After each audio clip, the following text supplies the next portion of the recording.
नमस्कार, news point लेकर हाजिर हूं मैं राजीव। हाल में संपन्न हुए विधानसभा चुनावों में जीत और हार का विश्लेषण अभी चल ही रहा है और जैसे जैसे नतीजों की बारीकियां खुल रही हैं, ये नजर आ रहा है दोस्तों कि भाजपा अपनी जीत को जितना बड़ा बता रही है, वो भी उसकी मार्केटिंग का एक हिस्सा ही है। जैसे आप जब चिप्स खरीदने जाते हैं, चिप्स के किसी पैकेट को खरीदते हैं तो उसमें चिप्स कम और हवा ज्यादा होती है।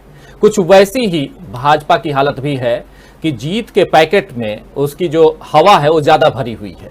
उत्तर प्रदेश में भाजपा की सीटें कम हुई हैं और जीत के बावजूद आप 2-3 सीटों का जिक्र हम यहां करना चाहेंगे। जैसे प्रतापगढ़ की जो कुंडा है, उससे वहां से सिंधुजा मिश्र हैं, जौनपुर की मल्हनी से कृष्ण प्रताप सिंह हैं और बलिया की रसड़ा से बब्बन राजभर हैं। इन तीनों बीजेपी उम्मीदवारों की जमानत तक जब्त हो गई है इस चुनाव में।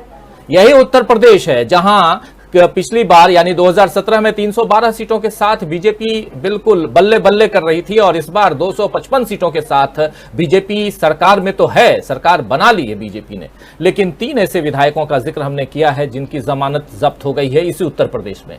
और इससे इतर आप जरा आगे बढ़ें और पंजाब की बात हम करें तो पंजाब में तो भाजपा ने इतना बुरा प्रदर्शन किया है जितना अब तक किसी चुनाव में पंजाब में नहीं किया था। उसके 54 उम्मीदवारों की जमानत जब्त हो गई है पंजाब में। वही बीजेपी सिर्फ 2 सीटों पर पंजाब में जीत पाई है और 2 सीटें हैं पठानकोट और मुकेरिया। इन 2 सीटों पर चुनाव जीत पाई है बीजेपी पंजाब में। बीजेपी की यह हालत बताती है कि जोड़ तोड़ करके वो सत्ता तो हासिल कर लेती है, लेकिन जनता के बीच बीजेपी के लिए भरोसा कम होता जा रहा है और ऐसे में विपक्षी दलों के पास ये अच्छा मौका है कि वो जनता का भरोसा जीतने में लग जाएं। कांग्रेस, समाजवादी पार्टी और आरजेडी जैसे यानी राष्ट्रीय जनता दल जैसे कई दल अभी इसी रणनीति पर काम कर रहे हैं। कांग्रेस में इस वक्त हार को लेकर मंथन चल रहा है और असंतुष्ट नेता पार्टी हाईकमान तक अपनी बात पहुंचा रहे हैं, लेकिन इस बीच सोनिया गांधी ने 5 राज्यों के अध्यक्षों के इस्तीफे लेने जैसे कड़े फैसले भी लिए हैं। प्रियंका गांधी भी कार्यकर्ताओं को एकजुट करने में जुटी हुई हैं, लगी हुई हैं। राहुल गांधी मोदी सरकार को आईना दिखा ही रहे हैं और इसके साथ ही समाजवादी पार्टी के मुखिया अखिलेश यादव भी अगले 5 सालों तक समाजवादी पार्टी को मजबूत करने और बीजेपी को हराने की रणनीति बना रहे हैं। अखिलेश यादव 21 तारीख को एक बैठक करने वाले हैं।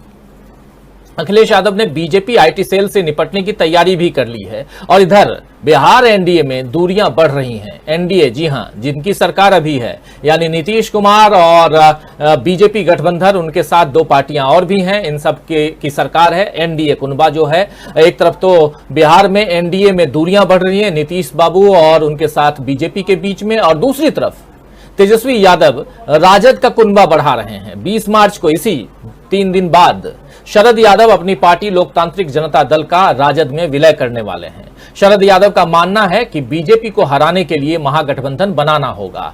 बीजेपी सरकार पूरी तरह फेल हो चुकी है और जनता मजबूत विपक्ष की तलाश में है। विपक्ष की यह तैयारी बताती है कि आने वाले गुजरात और हिमाचल प्रदेश चुनाव में बीजेपी के लिए सत्ता को बनाए रखना बहुत मुश्किल होने वाला है।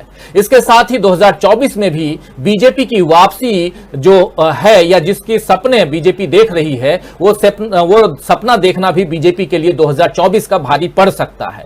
तो सवाल उठता है कि विपक्ष की रणनीतियों के आगे क्या पस्त होगी बीजेपी? आज इसी पर चर्चा करेंगे, लेकिन सबसे पहले एक ट्वीट देखते हैं जो अखिलेश यादव का ट्वीट है और ये 2 दिन कल उन्होंने किया था। आप ये देखिए, क्या अखिलेश यादव ने इस ट्वीट के साथ एक वीडियो भी शेयर किया था और यूपी सरकार पर तंज कसा है। अखिलेश ने लिखा है कि सफर में सांड तो मिलेंगे, जो चल सको तो चलो, बड़ा कठिन है यूपी में सफर, जो चल सको तो चलो। दरअसल अखिलेश यादव बुधवार को यानी कल सीतापुर में पूर्व मंत्री नरेंद्र वर्मा के भाई स्वर्गीय महेंद्र वर्मा को श्रद्धांजलि देने पहुंचे थे। अखिलेश का काफिला जैसे ही सीतापुर के महमूदाबाद पहुंचा तो उनकी गाड़ी के सामने एक सांड आ गया, जिसका वीडियो उन्होंने शेयर किया। आप जानते ही दोस्तों कि इन चुनावों में उत्तर प्रदेश में आवारा पशुओं या बेसहारा पशुओं की समस्या का मुद्दा अखिलेश यादव और विपक्ष लगातार उठा रहे थे। जिसके बाद खुद प्रधानमंत्री नरेंद्र मोदी को इसके लिए आश्वासन देना पड़ा कि चुनाव के तुरंत बाद हम आवारा पशुओं का जो मामला है उसको जल्दी से जल्दी ठीक करेंगे। अब योगी सरकार आवारा पशुओं के लिए कोई कदम उठाए उससे पहले अखिलेश यादव ने यह तंज भरा ट्वीट किया है, जिससे साफ, इस ट्वीट में साफ लिखा है कि बड़ा कठिन, अभी आपको दिखा भी रहे थे, एक बार फिर से ले आइए, कि बड़ा कठिन है यूपी में सफर, जो चल सको तो चलो। बड़ा कठिन है यूपी में सफर, जो चल सको तो चलो, सफर में सांड तो मिलेंगे, जो चल सको तो चलो। अब विपक्ष के लिए तो सफर कठिन रहेगा ही, लेकिन अखिलेश के ये तेवर बता रहे हैं दोस्तों कि बीजेपी के लिए भी सफर आसान नहीं होने वाला है। तो सफर आसान होगा नहीं होगा, ये सब हम बातें करेंगे और इसी पर आज चर्चा करने जा रहे हैं कि आखिर जीत करके भी क्या पस्त है बीजेपी, और मोदी को घेरने की नई रणनीति जो विपक्ष बना रहा है, उन रणनीतियों में क्या क्या है। क्योंकि आने वाले समय में, अभी इसी साल सितंबर अक्टूबर में 2 राज्यों में चुनाव है, हो सकता है कि तीसरा राज्य भी सामने आ जाए। 2 राज्य जो हैं वो बिल्कुल खुले तौर पे हैं, एक गुजरात है जो गृह राज्य है प्रधानमंत्री नरेंद्र मोदी का, और दूसरा राज्य जहां 4 सीटें, 4 की 4 उपचुनाव की सीटें हार चुकी है भाजपा, वो है हिमाचल प्रदेश। क्या वहां पर कांग्रेस पार्टी पटखनी देगी? दोनों जगह आमने सामने की लड़ाई है, हिमाचल प्रदेश में भी कांग्रेस और भाजपा की लड़ाई है, और उधर गुजरात में भी कांग्रेस और भाजपा की आमने सामने की लड़ाई है। तीसरा राज्य जो सामने आ सकता है, जी हां, वही आप सही समझ रहे हैं, कश्मीर फाइल्स, कश्मीर, जम्मू कश्मीर में भी चुनाव हो सकता है। इसकी भी सुगबुगाहट चल रही है और शायद इसीलिए कश्मीर फाइल्स को सामने लाया गया है। खैर, इन तमाम बातों पर चर्चा करेंगे और इसके साथ साथ ये समझने की कोशिश करेंगे कि जीत के बाद भी कमजोर पड़ गई है भाजपा, कैसे कमजोर पड़ी है। जो शुरुआत में हमने कुछ तथ्य आपके सामने रखे, जिक्र हमने आपके सामने किया, उत्तर प्रदेश में भारी जीत के बाद भी 255 सीटें भाजपा जीतने के बाद भी अगर कहीं उसके प्रत्याशियों की जमानत जब्त हो जाती है तो आप क्या कहेंगे। खैर, तो ऐसी बहुत सारी बातें, बहुत सारे चर्चा के विषय हैं और इस चर्चा में हमारे साथ कुछ साथी जुड़े हुए हैं। आइए सबसे पहले उन सबका स्वागत करें, परिचय करवाऊं आप लोगों से। और इस वक्त हमारे 2 साथी, वरिष्ठ साथी हमारे जुड़े हुए हैं। हमारे एग्जीक्यूटिव एडिटर जयशंकर गुप्त जी जुड़े हुए हैं। जयशंकर जी, आपका स्वागत करता हूं। और स्वागत है हमारे साथी अमलेंदु उपाध्याय जी का भी, हमारे ऑनलाइन एडिटर। थोड़ी देर बाद 2 और साथी हमारे जुड़ेंगे और तब तक उससे पहले स्वागत आप तमाम दोस्त, साथी, शुभचिंतक आप सबका होली से एक दिन पहले। आज होली का दहन है, होली की शुभकामनाएं आप सबको। कल होली है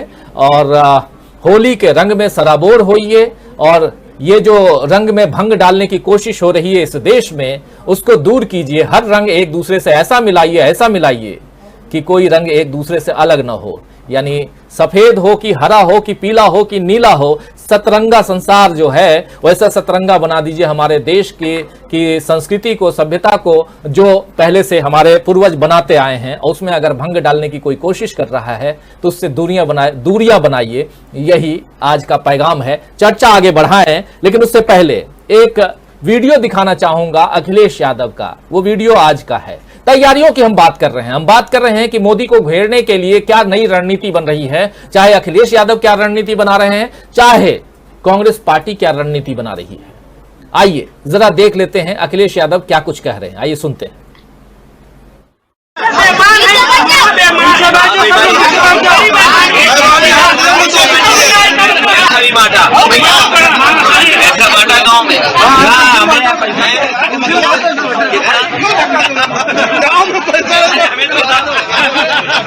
जानेंगे नहीं लखनऊ में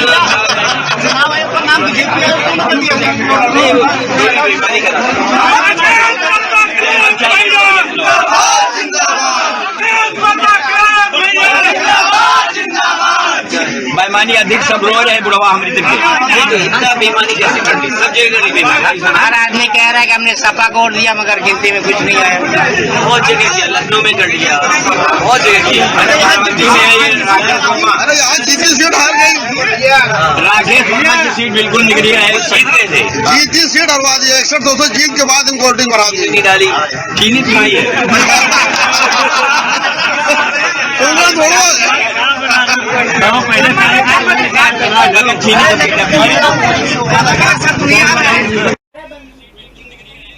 तो ये आप सुन रहे थे कुर्सी विधानसभा बाराबंकी जो है बाराबंकी जिले में ये कुर्सी विधानसभा है और यहां पहुंचे थे अखिलेश यादव, चाय की चुस्की ले रहे हैं और वहां उनके चाहने वाले, शुभचिंतक, कार्यकर्ता सब उनसे रूबरू हो रहे हैं और चाय पर गर्मा गर्म चर्चा जो हो रही है कि हमने सपा को वोट दिया, हमने क्या कुछ किया, ये सारी बातें हो रही हैं। लेकिन इससे इतर एक बात यहां सामने जो खुल करके आई है वो ये कि अखिलेश यादव ने अपना ईमेल आईडी अपने कार्यकर्ताओं में शेयर किया है और कहा है कि हम अब पूरे 5 साल चुनाव लड़ेंगे, पूरे 5 साल चुनाव लड़ेंगे और सब साथ मिलकर लड़ेंगे। जो बात हम लोग पहले कहते आए थे अमलेंदु उपाध्याय जी कि अखिलेश यादव शायद पहले इस बात में लगते, पहले अगर पहले चुनावी मैदान में कूद जाते तो शायद परिस्थितियां कुछ और होती, यहां वही दिखाई दे रहा है। हमारे साथ एक साथी और जुड़ गए हैं, जेपी सिंह जी, हमारे साथी वरिष्ठ पत्रकार। जेपी सिंह साहब, आपका स्वागत करता हूं इस कार्यक्रम में।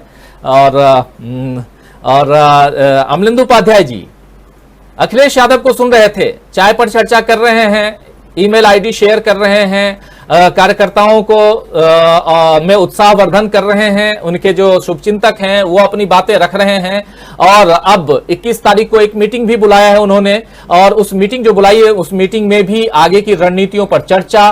कहा यही जा रहा है कि अब चुनाव जो है पूरे 5 साल लड़ना है, यानी चुनावी रणनीति, चुनावी गतिविधियां और साथ में जनता से रूबरू होना, यह पूरे 5 साल तक चलेगा। और उसके अलावा 2021 की तैयारियों में सारे विपक्षी दल एक साथ हम आएंगे, एकजुट होंगे। क्या कहेंगे? इधर कांग्रेस पार्टी का भी हाल कुछ वैसा ही है। G23 की कल बैठक हुई थी और उस बैठक से क्या कुछ निकल के आया है, अगली चर्चा में, अगले सवालों के साथ उस पर भी आएंगे। लेकिन पहले चर्चा की शुरुआत करते हैं अखिलेश यादव से। क्यों? इसलिए भी क्योंकि अभी 10 तारीख बीता है और इसी 10 तारीख को रिजल्ट हमारे सामने आया, जिस रिजल्ट में समाजवादी पार्टी की हार हुई और बीजेपी जीत तो हासिल कर ली है, लेकिन अभी 3 सीटों का जिक्र हम कर रहे थे, जिसमें बलिया है, जिसमें कुंडा है और एक सीट और है, ध्यान नहीं आ रहा है। तो ये 3 सीटों पे इनका जो बीजेपी का सूपड़ा साफ हो गया है। खैर, अमलेंदु उपाध्याय जी, देखिए राजीव जी, एक तो अखिलेश यादव जो हैं आए हैं बाहर निकल करके मैदान में, इसका एक तो स्वागत किया जाना चाहिए कि 5 साल के बाद ही सही उनकी तंद्रा टूटी है। और अगर ये तंद्रा उनकी जो है 2017 में ही टूट जाती तो 2022 में ये परिस्थितियां मुझे लगता है कि इस तरीके से ना बन पाती, काफी कुछ परिवर्तन होता और स्थितियां कुछ दूसरी होती। बेईमानी हुई है, ये इसमें तो कोई दो राय है ही नहीं। बेईमानियां कई स्तर पर हुई हैं और जबरदस्त तरीके से हुई है, इसमें भी कोई दो राय नहीं है। लेकिन सिर्फ बेईमानियों की आड़ में जो है दूसरों की कमजोरियों को ढका नहीं जा सकता। जो अपनी कमजोरियां हैं विपक्ष को स्वीकार भी करनी चाहिए, उनका आत्मालोचना भी करनी चाहिए और उनको दूर करने के प्रयास भी करने चाहिए। अच्छी बात यह है कि अखिलेश यादव जो है पिछली गलतियों से सबक लेकर के और जो पुरानी गलतियां उनको शायद दूर करने का कुछ प्रयास कर रहे हैं। अब देखना यह होगा कि जो बात कही जा रही है कि 5 साल लगातार वो चुनाव लड़ेंगे, क्या वो लगातार वास्तव में 5 साल चुनावी गतिविधियों में रहते हैं या अभी चूंकि अपने कार्यकर्ताओं में उत्साह बढ़ा जाना है तो इसके लिए ये कर रहे हैं, ये तो आने वाला समय बताएगा। लेकिन उनके इस प्रयास की जो है वो मतलब सराहना की जानी चाहिए कि विपक्ष की सबसे मजबूत पार्टी है उत्तर प्रदेश में और नंबर 2 की पार्टी है और जबरदस्त तरीके से उसने चुनौती दी है भारतीय जनता पार्टी को, तो इसकी तारीफ तो की जानी चाहिए। लेकिन जो कमियां हैं वो जायज बात है कि अब कमियों की समीक्षा उनको ही करनी है। हम लोग तो जो अपना विश्लेषण करेंगे वो एक अलग तरीके का होगा, क्योंकि हम लोग पत्रकार हैं तो हम लोग जो सतह पर देखते हैं, दूसरे दलों को देखते हैं, वो देखते हैं। लेकिन जो संगठन की कमजोरियां हैं, उनकी रणनीति की कमजोरियां, वो तो उनको स्वयं ही तय करनी होंगी। उनके लोग बताएंगे, वो जो उनके पदाधिकारी होंगे वो बताएंगे, उनके कार्यकर्ता बताएंगे कहाँ क्या कमियां थी, क्या और क्या सुधार होना चाहिए था। वो सब जो है देखने वाली चीज होगी। लेकिन फिलहाल मुझे लगता है कि इसका स्वागत किया चाहिए और अखिलेश यादव को निश्चित तौर पर लगातार जो है वो मैदान में रहना चाहिए। हम लोग जो पिछले दिनों लगातार चर्चा करते रहे वो यही बात हमने चर्चा करते रहे कि आरएसएस और भारतीय जनता पार्टी के लिए चुनाव जो है वो एक केवल चुनावी उत्सव नहीं है। वो सरकार में रहे या सरकार से बाहर रहे, वो पूरे 5 साल जो है जमीन पर चुनाव लड़ते हैं। उनका पूरा नेटवर्क जो है वो जनता के बीच जाकर के काम करता है। वो चाहे अच्छा करता है बुरा करता है, सवाल इसका नहीं है कि वो अच्छा करता है बुरा करता है, लेकिन वो जनता के बीच 5 साल जो है वो उनका कैडर रहता है। उनका नेता जनता के बीच 5 साल रहता है। अब इधर कुछ कमियां आई हैं नेताओं को तो उसका उन्होंने भुगता भी है, सीटें जो कम हुई है, जो कुछ भी है, तो ये सब भी है। लेकिन मतलब उनका जो कैडर है, जो अपना प्रचार वो करते हैं, तो उनका भी लगातार 5 साल जारी रहता है। विपक्ष जो है वो सो के उठता है, चुनाव से पहले 6 महीने पहले निकल आएगा, तैयारियां होंगी, टिकट बांटे जाएंगे और फिर उसी समय जो है गलन बढ़ाए जाएंगे। फिर ये भी इंतजार किया जाएगा कि बीएसपी की सूची आ जाए, कांग्रेस की सूची आ जाए, भाजपा की सूची आ जाए, तब हम अपनी टिकट डिक्लेयर करें। वहां तैयारियां जो है वो साल भर पहले शुरू हो जाती है कि इसको टिकट देना है, उनके तय है साल भर पहले किसको टिकट देना है, अब वो तैयारियां कर रहे हैं। तो जनता मतलब दूसरे लोगों को भरमाने के लिए वो जो है बताते रहते हैं कि इतने टिकट कटेंगे और उतने टिकट कटेंगे, लेकिन उनकी तैयारियां जो है वो चलती रहती है। जिसको लड़ाना होता है उसको इंडिकेशन दे दिया जाता है कि आप जाके काम कीजिए साल भर पहले से, तो अपना काम शुरू करता है। यहाँ आखिरी समय तक जो है मतलब इस चुनाव में भी अखिलेश यादव इतनी मजबूती के साथ चुनाव लड़े, और आप देखिए कि उनकी पूरी लिस्ट जो है वो पहले आ ही नहीं पाई।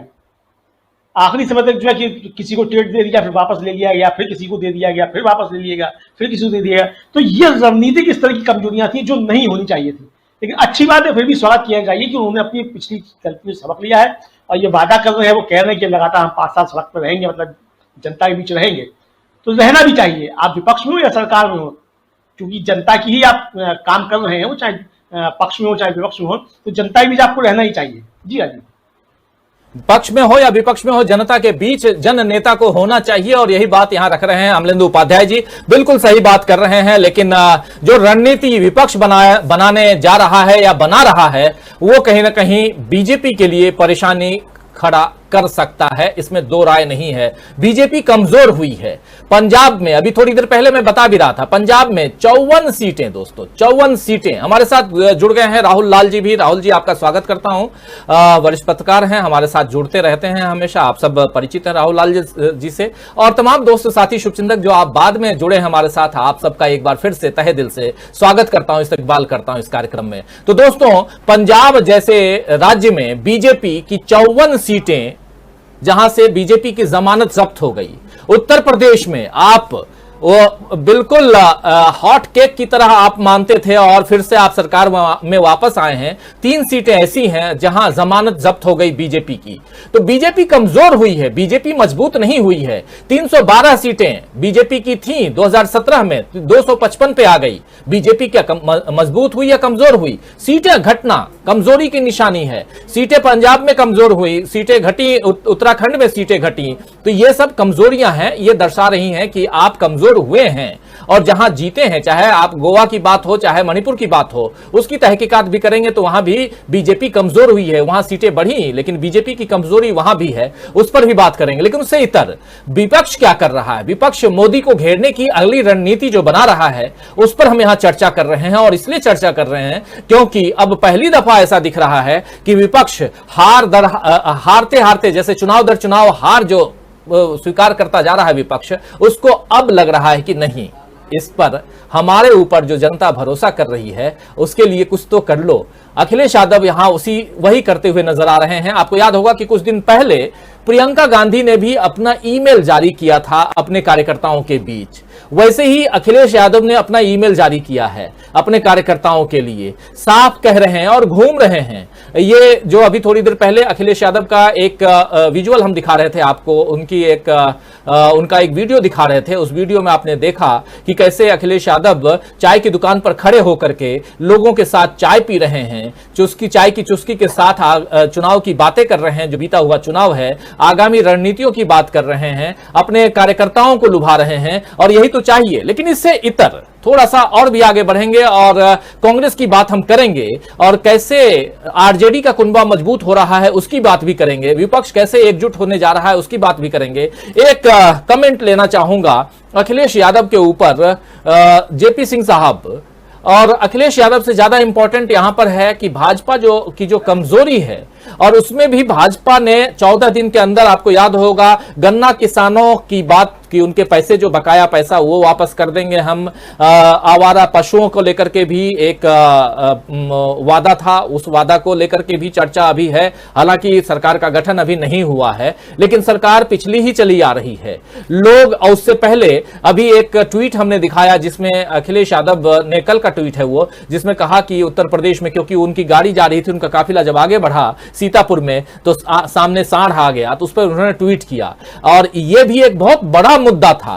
क्या कहेंगे इन मुद्दों पे? अब जैसे अखिलेश यहां पर एक्टिव दिखाई दे रहे हैं, आपको लग रहा है कि ये मुद्दे जैसे जैसे आगे बढ़ेगी, सरकार आगे बढ़ेगी और समय आगे आएगा, इन मुद्दों से बीजेपी घिरती हुई यहां ज्यादा नजर आएगी? क्योंकि 2017 से 2022 का की तरफ अगर झांके जेपी सिंह साहब, तो पूरा का पूरा 5 साल एक हनीमून पीरियड दिखाई देता है, लेकिन यहां तो पहले दिन से हनीमून पीरियड समाप्त होता दिखाई दे रहा है। लगातार हमलावर और पहले से ज्यादा मजबूत विपक्ष अब सामने। कितनी चुनौतियां हैं बीजेपी के सामने उत्तर प्रदेश में? देखिए, इस 5 राज्यों के चुनाव ने 2-3 बातें बहुत स्पष्ट कर दी। एक तो ये कर दिया है कि पार्ट टाइम पॉलिटिक्स जो है और जो ट्विटर पॉलिटिक्स है कि आपने ट्विटर पर ट्वीट कर दिया, बस आपका काम खत्म हो गया। इस पॉलिटिक्स को अगर आप थोड़ी देर के लिए ईवीएम को अलग रख दें और जो चुनाव परिणाम आया है उसको फेस वैल्यू पर स्वीकार करें, तो इसमें एक बात पूरी तरह से स्पष्ट है कि ये जो पार्ट टाइम पॉलिटिक्स है और जो ट्विटर पॉलिटिक्स है उसको जनता ने नकार दिया है। भले आप ज्यादा ताकतवर होकर के सामने आए हैं, इसमें आपको 2-3 काम तो निश्चित रूप से करना पड़ेगा। एक तो आपको अपने पार्टी के मुख्यालय में निरंतर वार रूम चलाना पड़ेगा, और ये वार रूम वो होगा जो जन सरोकार के मुद्दों पर जो जिलेवार जो है मॉनिटर करेगा, और साथ में जो वहां के कार्यकर्ता हैं, वहां के जो पदाधिकारी हैं, उनको जन सरोकार के मुद्दों पर संघर्ष करने की छूट देगा, धरना प्रदर्शन की छूट देगा, उनको जो है जनसभा करने की छूट देगा। अभी तक क्या है कि आला कमान कल्चर है, वहां से कहा गया तो किया, नहीं किया तो फिर अपने अपने बिल में घुस गए। ज्यादा हुआ तो मासिक बैठक कर ली, चाय वाय पी लिया और एक स्टेटमेंट अखबार को जारी कर दिया। तो सबसे बड़ी बात यह है कि जन सरोकार के मुद्दों पर अगर आप नहीं जुड़ेंगे, आप जो है जो बुलडोजर बाबा का चलेगा तो बाबा का बुलडोजर गुंडों के अलावा जब सड़क चौड़ीकरण के नाम पर जो भूमिधरी पर चलेगा या गरीबों का घर उजाड़ा जाएगा, वहां जब वो चलेगा और आप वहां जाकर के खड़े नहीं होंगे, आप ये सोचते रहेंगे कि अच्छा है इनके अंदर नाराजगी हो रही है, चुनाव में इसका हमको लाभ मिलेगा। आपको उनके साथ जाके खड़ा होना पड़ेगा, और इसके लिए आपको आपके पार्टी मुख्यालय में आपको वार रूम टाइप की कोई चीज क्रिएट करनी पड़ेगी जो हमेशा इन जन सरोकार के मुद्दों पर ध्यान दे और बाकी अपने पूरी पार्टी को एक्टिवेट करें। दूसरा, आप घर में बैठे रहेंगे, आप लोगों से मिलेंगे जुलेंगे नहीं, आप ज्यादा से ज्यादा लोगों को मिलिए। आप पार्टी ऑफिस में आके बैठ जाइए कि भाई हम ये 4 घंटा रोज पार्टी ऑफिस में बैठेंगे, 2 घंटा बैठेंगे, हम मिलेंगे, हम नहीं मिलेंगे तो हमारे जनरल सेक्रेटरी मिलेंगे। अभी तो आपसे मिलना ही बहुत कठिन काम है।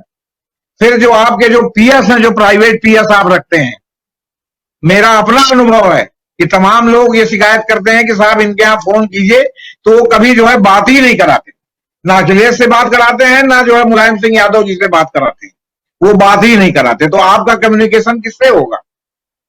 आप जब बात ही नहीं करेंगे, आप वहां मिलेंगे नहीं और बात करेंगे नहीं, तो आप अगर बात नहीं करेंगे, अगर मान लीजिए हम ही को जाके अखिलेश जी से मिलना हो और हमने फोन किया कि भाई हमको समय चाहिए, मैं लखनऊ आना चाहता हूं, मैं आपसे बात करना, तो जब आपका समय ही नहीं मिलेगा तो हम कब जाके लखनऊ मिलेंगे?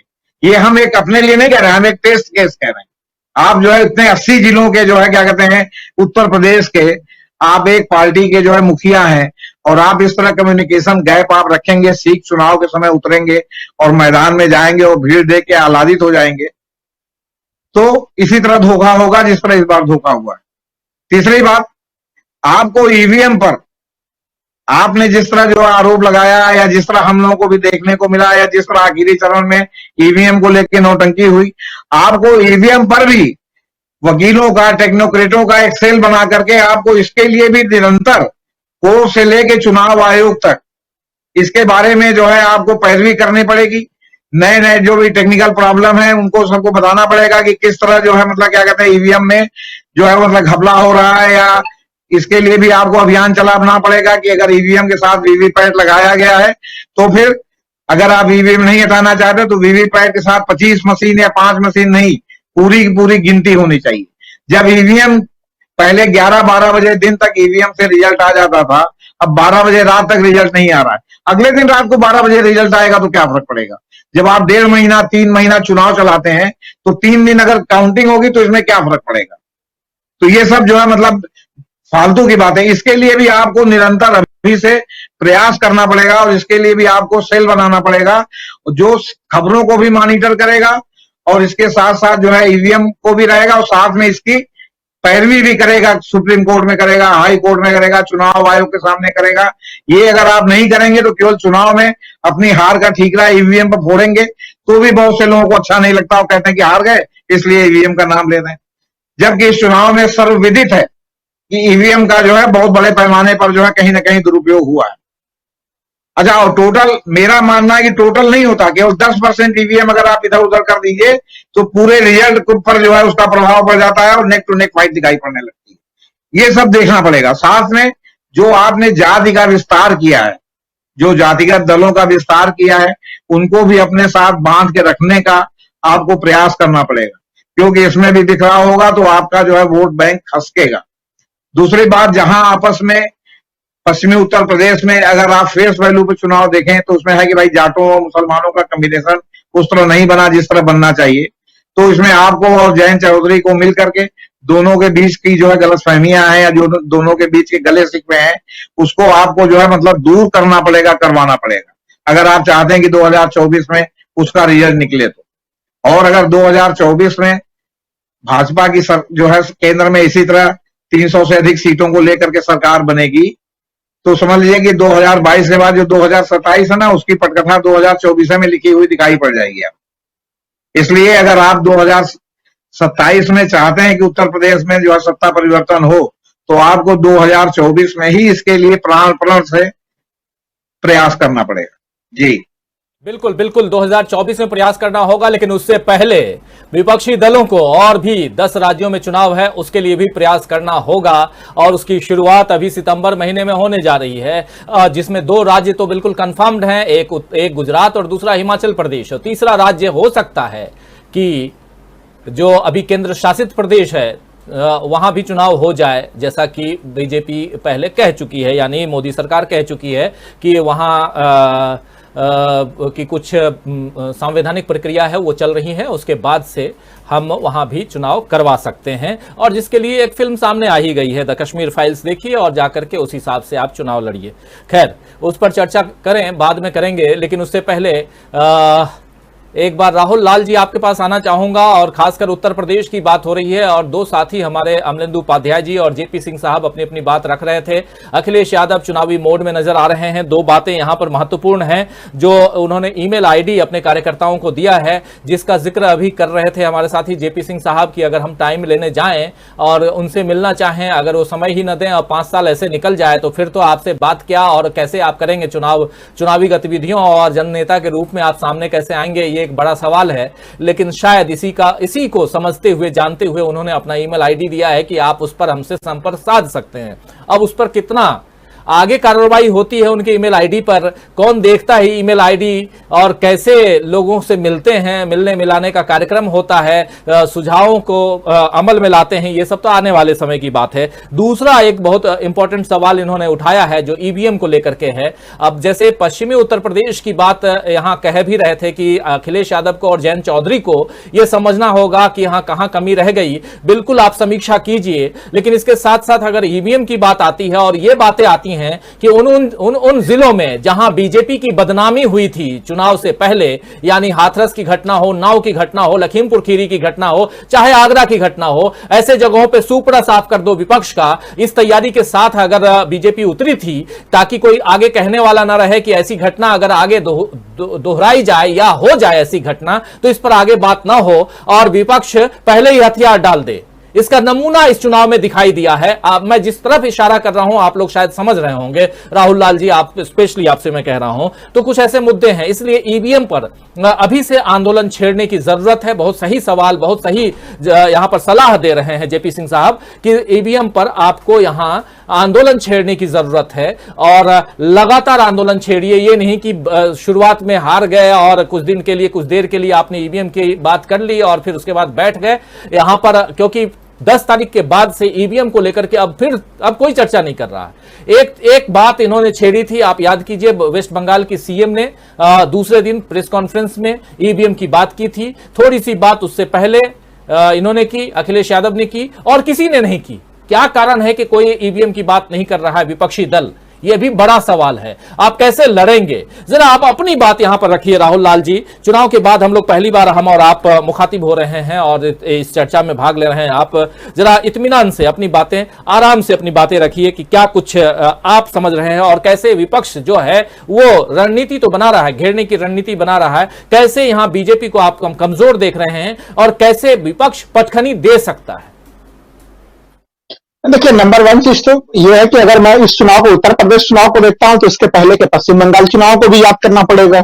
हम लोगों ने वहां पे सीधे सीधे देखा कि पश्चिम बंगाल में ममता बनर्जी जीती भी, उनके वोट प्रतिशत में भी वृद्धि हुई थी, वो उनका अब तक का सबसे बेस्ट वोट प्रतिशत लेके आई थी और सीटों की संख्या में भी वृद्धि थी।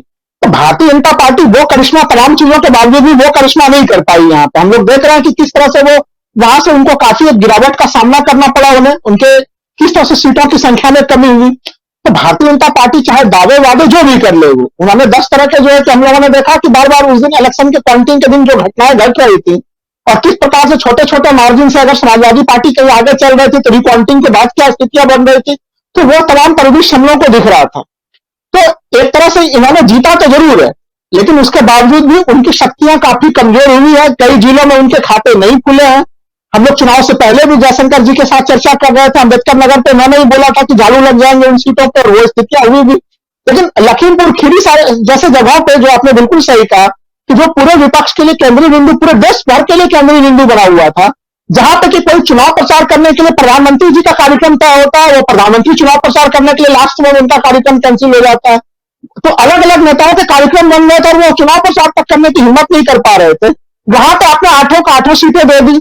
तो ये देखिए, ईवीएम का जो मामला है वो काफी गंभीर और संवेदनशील किस्म का मामला है। और ये मामला अभी से नहीं देख रहे हैं। हम लोगों को याद है जब गुजरात विधानसभा के पिछले चुनाव हो रहे थे, कांग्रेस ने बड़ी मजबूती से चुनाव लड़ा था और वहां पे भी आसपास का काफी कांटे का टक्कर हुआ। वो मामला बाद में जो है कि सुप्रीम कोर्ट में भी उसमें गया हुआ था। तब उन्होंने कहा कि नहीं, वीवीपैट की कुछ और पर्चियों की भी गिनती होगी, उन पर्चियों की संख्या में वृद्धि की थी। लेकिन सवाल फिर वही उठता है जो अभी पूर्व के वक्ता जेपी सिंह जी कह रहे थे कि भाई जब ईवीएम है और वीवीपैट की पर्ची है तो आपको क्या दिक्कत है? सारे पर्चियों का मिलान कर दीजिए, गिनती कर दीजिए, दूध का दूध और पानी का पानी हो जाएगा। या तो अगर आपको ईवीएम रखने का इतना शौक है तो राजनीतिक पार्टियों का बिल्कुल स्पष्ट होना चाहिए, इसमें शर्माने वाली क्या चीज होनी चाहिए। मैं तो यही नहीं समझ पा रहा हूं कि भाई जनादेश का अगर अपहरण होने की स्थितियां बन रही हैं और पॉलिटिकल पार्टीज के लोग शर्मा के बोल रहे हैं, हिचक के बोल रहे हैं, इस बात को वो खुल के भी नहीं बोल रहे हैं। सारी प्रसाद मौर्य जैसे सभी नेताओं ने खुल के बोला उन्होंने। तो ये सभी पार्टियों के पास ये संकट की स्थिति आएगी। वो ये सही कहा उन्होंने कि भाई वो सारे ईवीएम क्यों बदलेंगे। हम लोगों ने बनारस में ईवीएम किस तरह से जा रहे थे, वो उसके बाद जो स्थितियां बन रही थी वो हम लोगों ने देखा।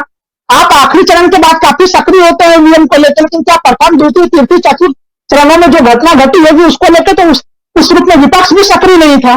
तो मैं इस मामले पर जरूर, मेरी भी सलाह ये होगी तमाम विपक्षी पार्टियों को कि इस मामले पर आप लोगों को काफी ज्यादा मुखर होने की आवश्यकता है।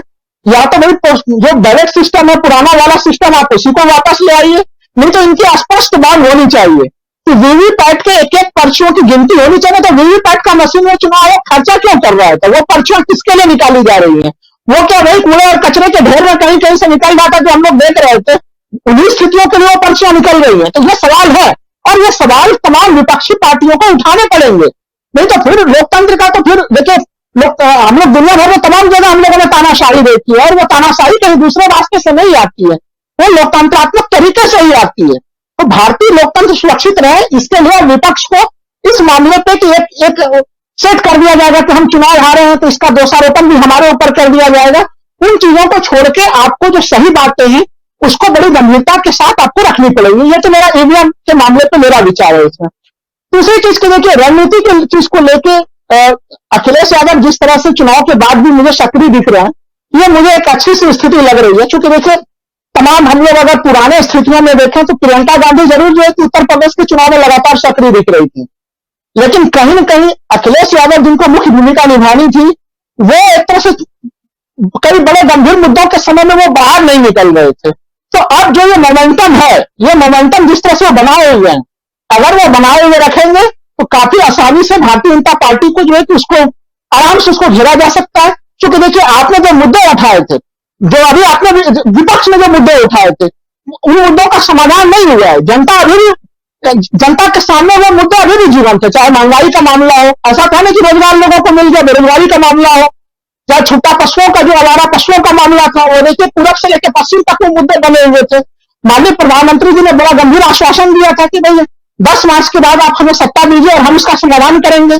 हम लोग भी नजर बनाए हुए हैं कि आखिर प्रधानमंत्री ऐसा कौन सा जादुई छड़ी लेके आ रहा है कि प्रदेश भर के जो इतने सारे लोगों को सोचिए कि अगर मैं खबरें उठाता हूं मैं तो देखता हूं कहीं कहीं बच्ची जो है कि वो बेचारी साढ़े के चपेट में आके बच्ची मर रही है, कहीं कोई और किसान जो है कि घायल हो जा रहा है, कोई कुछ हो रहा है। तो ये स्थितियां बड़ी विकट स्थिति में है। तो क्या आपका गौशाला तंत्र ये बहुत मजबूती से बना, बड़ी स्वागत वाली स्थिति है। तो वो मुद्दे हैं बने हुए, उन मुद्दों के ऊपर लगातार इनको स्वर देना पड़ेगा। हम लोगों ने एक चीज देखा भी इसमें कि जहां पर समाजवादी पार्टी पहले से एक्टिव थी या फिर उन्होंने गठबंधन में भी एक तरह से समय जहां पे लिया है, उन जगहों पर उनको परिणाम भी बेहतर मिले हैं उनको। तो एक तरह से अभी भी वो जमीन पे रहेंगे तो वो एक तरह से उनको वो समीकरण मिलेंगे। लेकिन हाँ, बीजेपी के लोग इनके दो सहयोगियों के ऊपर बड़ी पहली नजर डाले हुए हैं। कई बीजेपी के नेताओं से मेरी बातचीत हुई है, एक तो जयंत चौधरी के ऊपर और एक ओम प्रकाश राजभर के ऊपर।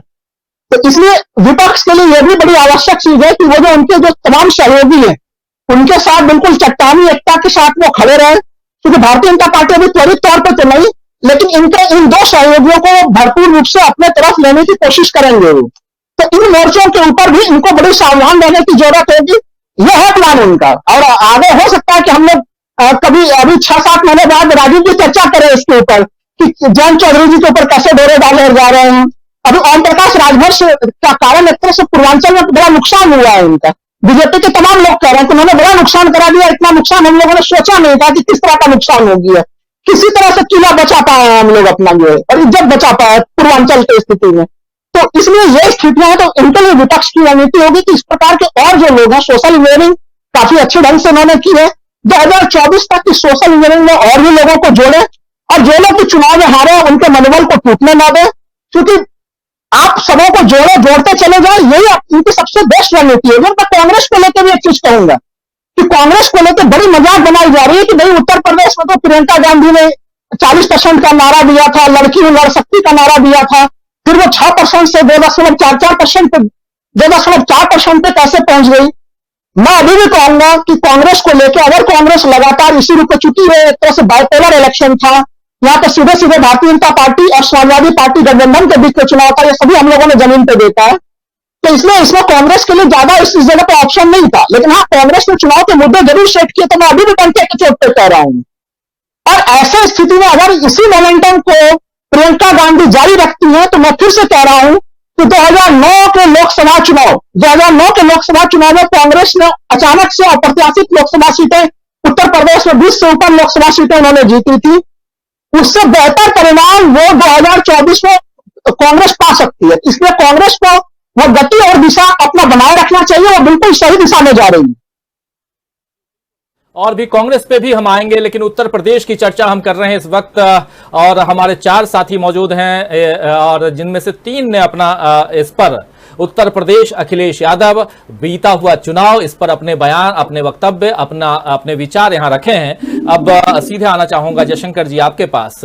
उत्तर प्रदेश पर सबकी निगाहें टिकी हुई थीं और आगामी 2024 के लिए भी टिकी हुई रहेंगी, इसलिए कि देश में सबसे ज्यादा अगर लोकसभा की सीटें कहीं किसी राज्य में है तो वो उत्तर प्रदेश है। 80 लोकसभा की सीटें हैं, 80 सांसद वहां से चुन के आते हैं और प्रधानमंत्री नरेंद्र मोदी भी वहीं से आते हैं। इस बार एक नजर उधर भी रहेगी, योगी आदित्यनाथ पर भी रहेगी। 2024 को लेकर के बहुत सारी बातें योगी आदित्यनाथ को लेकर के भी, क्या योगी आदित्यनाथ चुनौती देंगे प्रधानमंत्री नरेंद्र मोदी को? इससे इतर जो नजरें टिकी हुई है उसमें अब जो विपक्ष है और जहां पर जिसकी चर्चा हम कर रहे हैं, अखिलेश यादव हो कि प्रियंका गांधी हो कि और भी हो, इन सब को लेकर के और जो तैयारियां चल रही हैं, जो बातें यहां हम लोग देख रहे हैं जयशंकर जी, इस पर आपके विचार इसलिए भी सुनना चाहेंगे क्योंकि अब अभी तक यही दिखाई दे रहा है कि विपक्ष अपनी रणनीतियों में लगा हुआ है और सामने उत्तर प्रदेश में बीजेपी जो अब सरकार में है उसके सामने कई सारी चुनौतियां हैं और इस बार बुलडोजर के नाम पर चुनाव अब आगे आप 2 कदम भी आगे अगर बढ़ाएंगे तो बहुत मुश्किल होने वाला है, ये साफ दिखाई देता है। आपके विचार हम यहां सुनना चाहेंगे। राजीव जी, पहली बात तो यह है कि हाल के वर्षों में मुझे लगता है कि इतना मजबूत विपक्ष भी शायद कभी नहीं हुआ होगा। जिस ढंग से 125 सीटें जीत के अखिलेश यादव की पार्टी उनका गठबंधन आया है, जैसे आप बता रहे थे 3 सीटों पे बीजेपी के उम्मीदवारों की जमानत जब्त हो गई। ऐसे कम से कम 15-20 विधानसभा चुनाव क्षेत्र हैं जहां समाजवादी पार्टी गठबंधन के लोग 200 वोट से लेकर के 1,500 वोटों के डिफरेंस से हारे हैं। तो अगर थोड़ी सी और मेहनत हुई होती या थोड़ा और अगर ये सतर्कता बरती गई होती तो ये सब सीटें भी समाजवादी पार्टी गठबंधन के खाते में जा सकती थी। तो अगर देखा जाए तो मतलब 150 सीटों के आसपास का आंकड़ा तो साफ साफ दिखाई दे रहा है। इसके अलावा जो है जैसे ईवीएम की बात है, और आप सोचिए मतलब कई हम तो हालांकि इस बात के नहीं है, कायल नहीं है कि ईवीएम के में कोई बड़े लेवल पर घोटाला किया होगा। जयप्रकाश ठीक कर रहे हैं, कुछ सिलेक्टिव जगहों पे इस तरह के खेल किए गए होंगे। अब सोचिए कि प्रधानमंत्री मोदी जी के चुनाव क्षेत्र में शहर दक्षिणी की सीट जो पर्यटन विकास मंत्री नीलकंठ तिवारी जी लगातार सारे राउंड में हारते गए और अंतिम राउंड में अचानक वो जीत के आ गए। अगर समाजवादी पार्टी का उम्मीदवार अंतिम राउंड में जीत के आ जाए तो बात समझ में आ सकती है कि साहब हो सकता है कि कोई मुस्लिम आबादी वाला बूथ खुल गया होगा, या हो सकता है बंगाली टोला का कोई खुल गया होगा, बूथ खुल गया होगा, इसलिए उनको एक झाड़ बाजार वोट मिल गया होगा। लेकिन बीजेपी के लिए ऐसा कौन सा बूथ था जहां से अचानक सारे के सारे वोट जो है वो बीजेपी के खाते से निकल के आ गए? तो ये सब सोचने वाली बातें हैं। ऐसी बहुत सारी सीटें हैं जिन सीटों पे इस तरह के चमत्कार हुए हैं, इसमें तो कोई दो राय नहीं है। लेकिन असल बात यह है कि देखिए अखिलेश यादव ने जो शुरुआत की है, पता नहीं कितना उस पर वो कायम रहेंगे, हमको नहीं मालूम है। तो लेकिन अगर अच्छी शुरुआत कर सकते हैं इसको, आपको तो पहला काम ये करना चाहिए कि सबसे पहले तो जो आपके गठबंधन सहयोगी हैं उनके साथ एक बैठक करके उनसे जायजा लीजिए कि चुनाव में कहाँ क्या रहा, कैसा रहा, सफलता विफलता के मायने क्या रहे, कहाँ कमियां रही, कहाँ किसने गड़बड़ किया, ये सारी बातों का जायजा आप एक साथ बैठ करके ले सकते हैं। उसके बाद के क्रम में आप जितने आपके उम्मीदवार थे, जितने विजेता हैं और जो हारे हैं, उन सबका एक सम्मेलन करिए, उनसे उनका भी फीडबैक लीजिए कि साहब क्या कमियां रह गई जिसके चलते हम जीतते जीतते हार गए। और माहौल तो यही लग रहा था ना कि साहब पश्चिमी उत्तर प्रदेश से लेकर के बागपत से बलिया और गाजियाबाद से गोरखपुर या गाजियाबाद से गाजीपुर तक, तो गाजीपुर तो ठीक रहा, इधर आजमगढ़ ठीक रहा, लेकिन इधर ही गाजियाबाद ही गड़बड़ हो गया। तो ऐसी क्या कमियां आई, कमियां क्या रही जिन कमियों के कारण आपका ये हो गया, आपको पराजय का सामना करना पड़ा, जो जीत आपके हाथ से छटक के कहीं और चली गई? तो सिर्फ ईवीएम ही नहीं है। जिस तरह से बहुजन समाज पार्टी एक पार्टी के रूप में बिकी है, उसके उम्मीदवारों को जो मिलने वाले वोट थे उसमें जो उसका दलित जनाधार का वोट था वो पूरी के पूरी तरह से टूट गया। जिस तरह से टिकट बेचे गए, 1-1.5 करोड़ रुपए 2 करोड़ रुपए तक में टिकट बिके हैं, मुझे जानकारी हमारे अपने विधानसभा क्षेत्र का मैं कह सकता हूं। उन उम्मीदवार जो टिकट खरीद के आए थे लोग, उनका अपनी जाति का वोट या जो चुनाव प्रचार में जो पैसा उन्होंने बांटा होगा या खर्च किया होगा, उसका वोट तो मिला, लेकिन जो बसपा का मूल जनाधार था, दलित जनाधार था, वो वोट नहीं मिला उनको, वो वोट शिफ्ट कर गया, ट्रांसफर हो गया। या इसी तरह से ओवैसी भाई हैं हमारे, 15-20 सीटें तो ऐसी देखने में मिल रही हैं जहां पे 200 से लेकर के 2000 वोटों के डिफरेंस से समाजवादी गठबंधन के लोग हारे हैं, और वहां ओवैसी की पार्टी को कहीं 2000 से लेकर 15000 तक वोट मिला है, फिरोजाबाद में तो 15000 के आसपास वोट मिला है, और इसी डिफरेंस से लोग हारे हैं। तो शुक्रगुजार जो है बीजेपी को इन लोगों का होना चाहिए, ओवैसी जी का होना चाहिए, मायावती जी का होना चाहिए। तो ये अलग चीज है। लेकिन अब सोचने वाली बात है अखिलेश यादव के लिए और उनके रणनीतिकारों के लिए, जो दलित जनाधार का वैक्यूम क्रिएट हुआ है उत्तर प्रदेश में, उसको कैसे ग्रैब किया जाए, उसमें कैसे घुसपैठ की जाए। घुसपैठ कुछ तो किया है, कुछ तो इन लोगों का प्रवेश हुआ है। बाबा साहेब भीमराव अंबेडकर को या कांसीराम जी के सपनों के जो दलित समाज या सोशल जस्टिस की बातें हैं, उनको लेकर के घुसे हैं। तो जो दलितों का जो युवा पढ़ा लिखा छात्र और युवा नौजवान है, वो तो इन लोगों के साथ आया है, लेकिन बाकी जो उनके साथ एकदम चिपका हुआ है, कोऑर्डिनेटर्स के जरिए जो बहन जी का संदेशा आता है उस पर जो कायम रहते हैं, वो उनका वो ट्रांसफर हुआ है, बीजेपी को बड़े पैमाने पर हुआ है। खासतौर से सिलेक्टिव जहां जहां लगा कि बीजेपी के लोगों को कि ये सीट हम हार सकते हैं, उन सीटों पे तो खास तौर से ट्रांसफर कराया गया। एक तो ये बातें हो सकती हैं। दूसरा अब यह है कि समाजवादी पार्टी को इस चुनाव में कुछ बड़े अच्छे चेहरे सामने आए हैं उनके पास, जो जीत करके आए हैं या गठबंधन के साथ आए हैं। जयंत चौधरी है, जयंत चौधरी को साथ में लेकर के आपको पूरे उत्तर प्रदेश में घूमना पड़ेगा। उसी तरह से अंबेडकर नगर से 2 शख्सियतें उभर के आई हैं। मैं पहले भी कहता था, चुनाव से पहले जब अभियान चलता था, कि लालजी वर्मा और रामअचल राजभर, इन दोनों को आपको लाइमलाइट में ला करके पूरे उत्तर प्रदेश में घुमाना पड़ेगा। इनको महत्वपूर्ण जिम्मेदारी देकर के कुछ काम बढ़ाना होगा।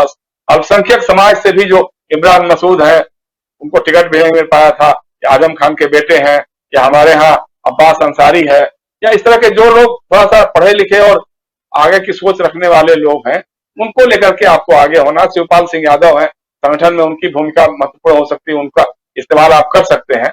और सबसे बड़ी बात यही है कि एक तो पहले सारे उम्मीदवारों का सम्मेलन करिए, उनसे फीडबैक लीजिए और उसके हिसाब से अपनी कार्रवाई कीजिए। दूसरा है कि जिले जिले में सम्मेलन करिए, जहां जाकर के लोगों को समझाइए, बताइए कि भाई हम चुनाव जीतते आ रहे हैं, हम हारे नहीं हैं, हराए गए हैं, और कैसे कैसे किन कारणों से हराए गए हैं कुछ आप लोग भी शेयर कीजिए। फिर उस पे कैसे कमी पे पार पाएंगे, इसकी तैयारी कीजिए।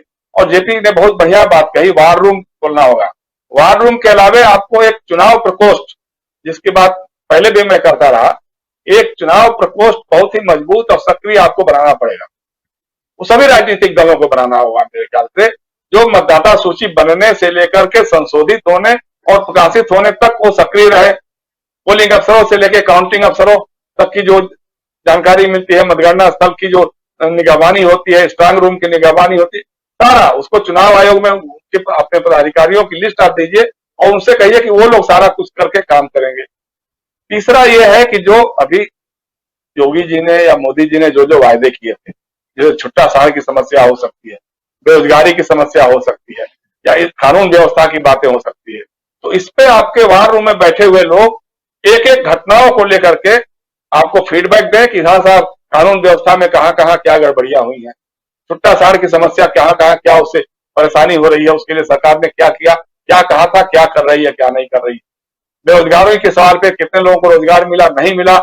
सामाजिक न्याय के सवाल पे कि जो आरक्षण लागू हो रहा है कि नहीं हो रहा है, कहाँ उसको धता बताया जा रहा है, इन सारी बातों के डाटा के साथ आपको 15 दिन पे, हफ्ते में, महीने में एक बार प्रेस कॉन्फ्रेंस करके सबको बताना पड़ेगा, मीडिया से मुखातिब होना पड़ेगा। ये सारी पूरी की पूरी तैयारी, जैसे लगे कि आप चुनाव की तैयारी में अभी से जुट गए हैं, तब तो कोई बात बनेगी। जैसा हम बार बार होता है ना कि मोदी जी और उनकी पार्टी जो है 24 घंटे 365 दिन इलेक्शन मोड में ही रहते हैं लोग। जैसे अभी अब बिहार के 5 राज्यों का चुनाव हुआ और मोदी जी की सक्रियता गुजरात में और हिमाचल प्रदेश में उनकी पार्टी के लोगों की सक्रियता बढ़ गई है। उसी तरह से उनको फॉलो करते हुए आम आदमी पार्टी और अरविंद केजरीवाल है, वो भी उसी ढंग से आगे बढ़ेंगे। देखिए गुजरात में उनकी भी सक्रियता शुरू हो गई, हिमाचल प्रदेश में भी वो थर्ड फोर्स की बात सामने आने लग गई है कि दोनों को खारिज करके एक नया फोर्स, एक नया मोर्चा बन के निकल कर, मोर्चा नहीं, वो तो अलग अपनी पार्टी की बात ही करते हैं, वो किसी मोर्चे में शामिल होने की बात नहीं करते हैं।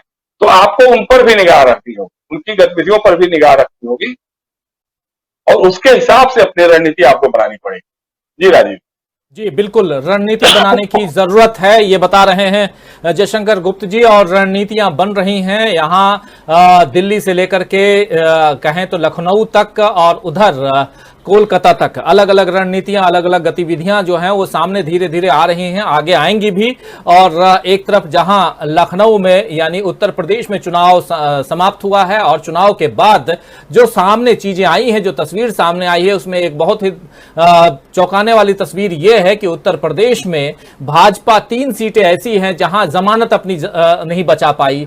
वो उन 3 सीटों पर भाजपा की जमानत जब्त हो गई। और दूसरी तरफ आप देखें तो पंजाब में 1, 2, 3 नहीं बल्कि 54 सीटों पर भाजपा की जमानत जब्त हुई है और भाजपा बहुत बुरी तरह पंजाब में भी हारी है। और उत्तर प्रदेश की ये 3 सीटें जहां जमानत जब्त हुई है, वहां भाजपा कहां है, क्या है, ये आप सब अच्छी तरह से समझ सकते हैं। लेकिन इससे इतर अब 2024 पर निगाहें सबकी टिकी हुई हैं, जो विपक्ष है, और उस हिसाब से रणनीतियां बन रही हैं। इधर दिल्ली में रणनीति इस ढंग से बन रही है कि कांग्रेस के अंदर खाने में ही एक कांग्रेस और उभर रहा है, जो पिछले 2-2.5 साल से बार बार G23 के नाम पर सामने आ रहा है। और उसके नेता के रूप में दो प्रमुख चेहरा सामने आए हुए हैं। एक चेहरा है कपिल सिब्बल, जो पिछले दिनों इंडियन एक्सप्रेस को उन्होंने इंटरव्यू दिया और उस इंटरव्यू में उन्होंने कहा था कि राहुल गांधी और गांधी परिवार को इससे यानी कांग्रेस से अलग हो जाना चाहिए।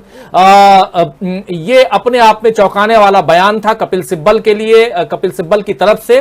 और जो कांग्रेस के चाहने वाले लोग हैं, उसमें भी जो गांधी परिवार, नेहरू परिवार को चाहने वाले लोग हैं, उनके लिए यह दुखदाई बयान था। लेकिन उसके बाद एक बैठक होती है कपिल सिब्बल के घर, उसके बाद एक बैठक और होती है जो कहा जाता है पहले कि कपिल सिब्बल के घर होनी है, लेकिन वो बैठक कपिल सिब्बल के घर नहीं, आखिरी समय में बताया जाता है कि वो बैठक जो है अब वो होगी गुलाम नबी आजाद के घर। कल शाम गुलाम नबी आजाद के घर वो बैठक हुई। वहां पर काफी नेता जो हैं वो इनके मौजूद रहे और वहां पर जो चर्चा हुई उसमें पहली बार एक बात जो सामने आई है, पहली बार कह रहा हूं, कि वहां गांधी परिवार को, उनके नेतृत्व को अलग करने की बात नहीं आई है। यह पहली बार, कुछ नेता भी पहली बार आए हैं, लेकिन जो विज्ञप्ति जारी हुई है उस विज्ञप्ति में साफ कहा गया है कि कांग्रेस पार्टी को आगे बढ़ने का रास्ता ढूंढना होगा और सामूहिक और समावेशी नेतृत्व की व्यवस्था करनी होगी। और उस बयान में यह भी कहा गया है कि अगले लोकसभा चुनाव के लिए एक भरोसेमंद विकल्प पेश करने के मकसद से समान विचारधारा वाले दलों के साथ बातचीत की शुरुआत की जाए।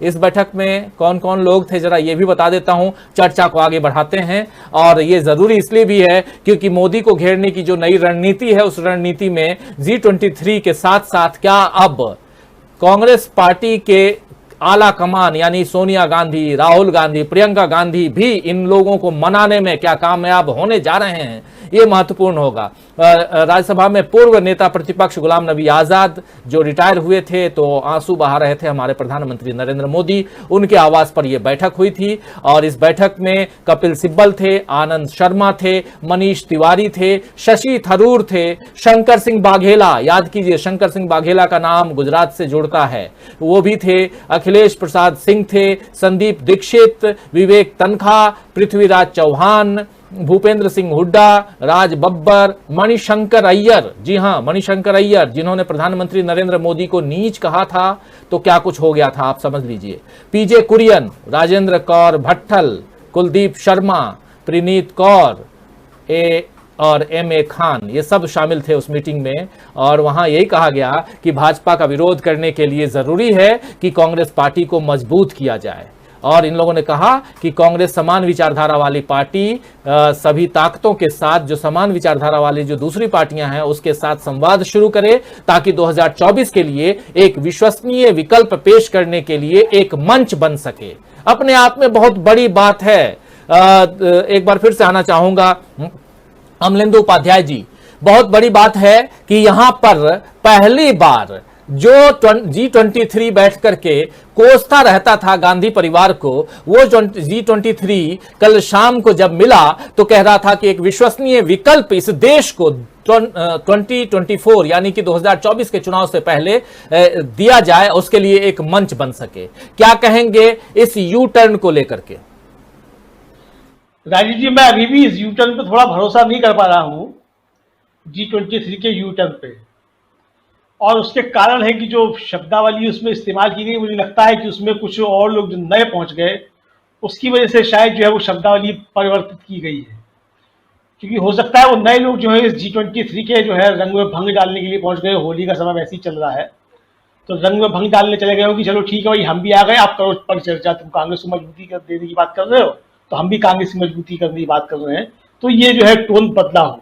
दूसरा ही कपिल सिब्बल के बयान के बाद, उनके इंडियन एक्सप्रेस के इंटरव्यू के बाद जिस तरीके से चौतरफा हमले हुए G23 के ऊपर और लोगों ने सवाल उठाया कि आप कांग्रेस के लिए कि आप नरेंद्र मोदी के लिए काम कर रहे हैं, तो उसके बाद बैकफुट पे जो है G23 भी जो है वो आया है। उसे लग गया है कि चूंकि भूपेंद्र सिंह हुड्डा को छोड़कर ये पार्टी किसी का कोई जनाधार है नहीं, और ऐसे में अगर कोई नया खेल होता है तो ये सारी जो है वो उल्टा बूमरैंग कर सकती है।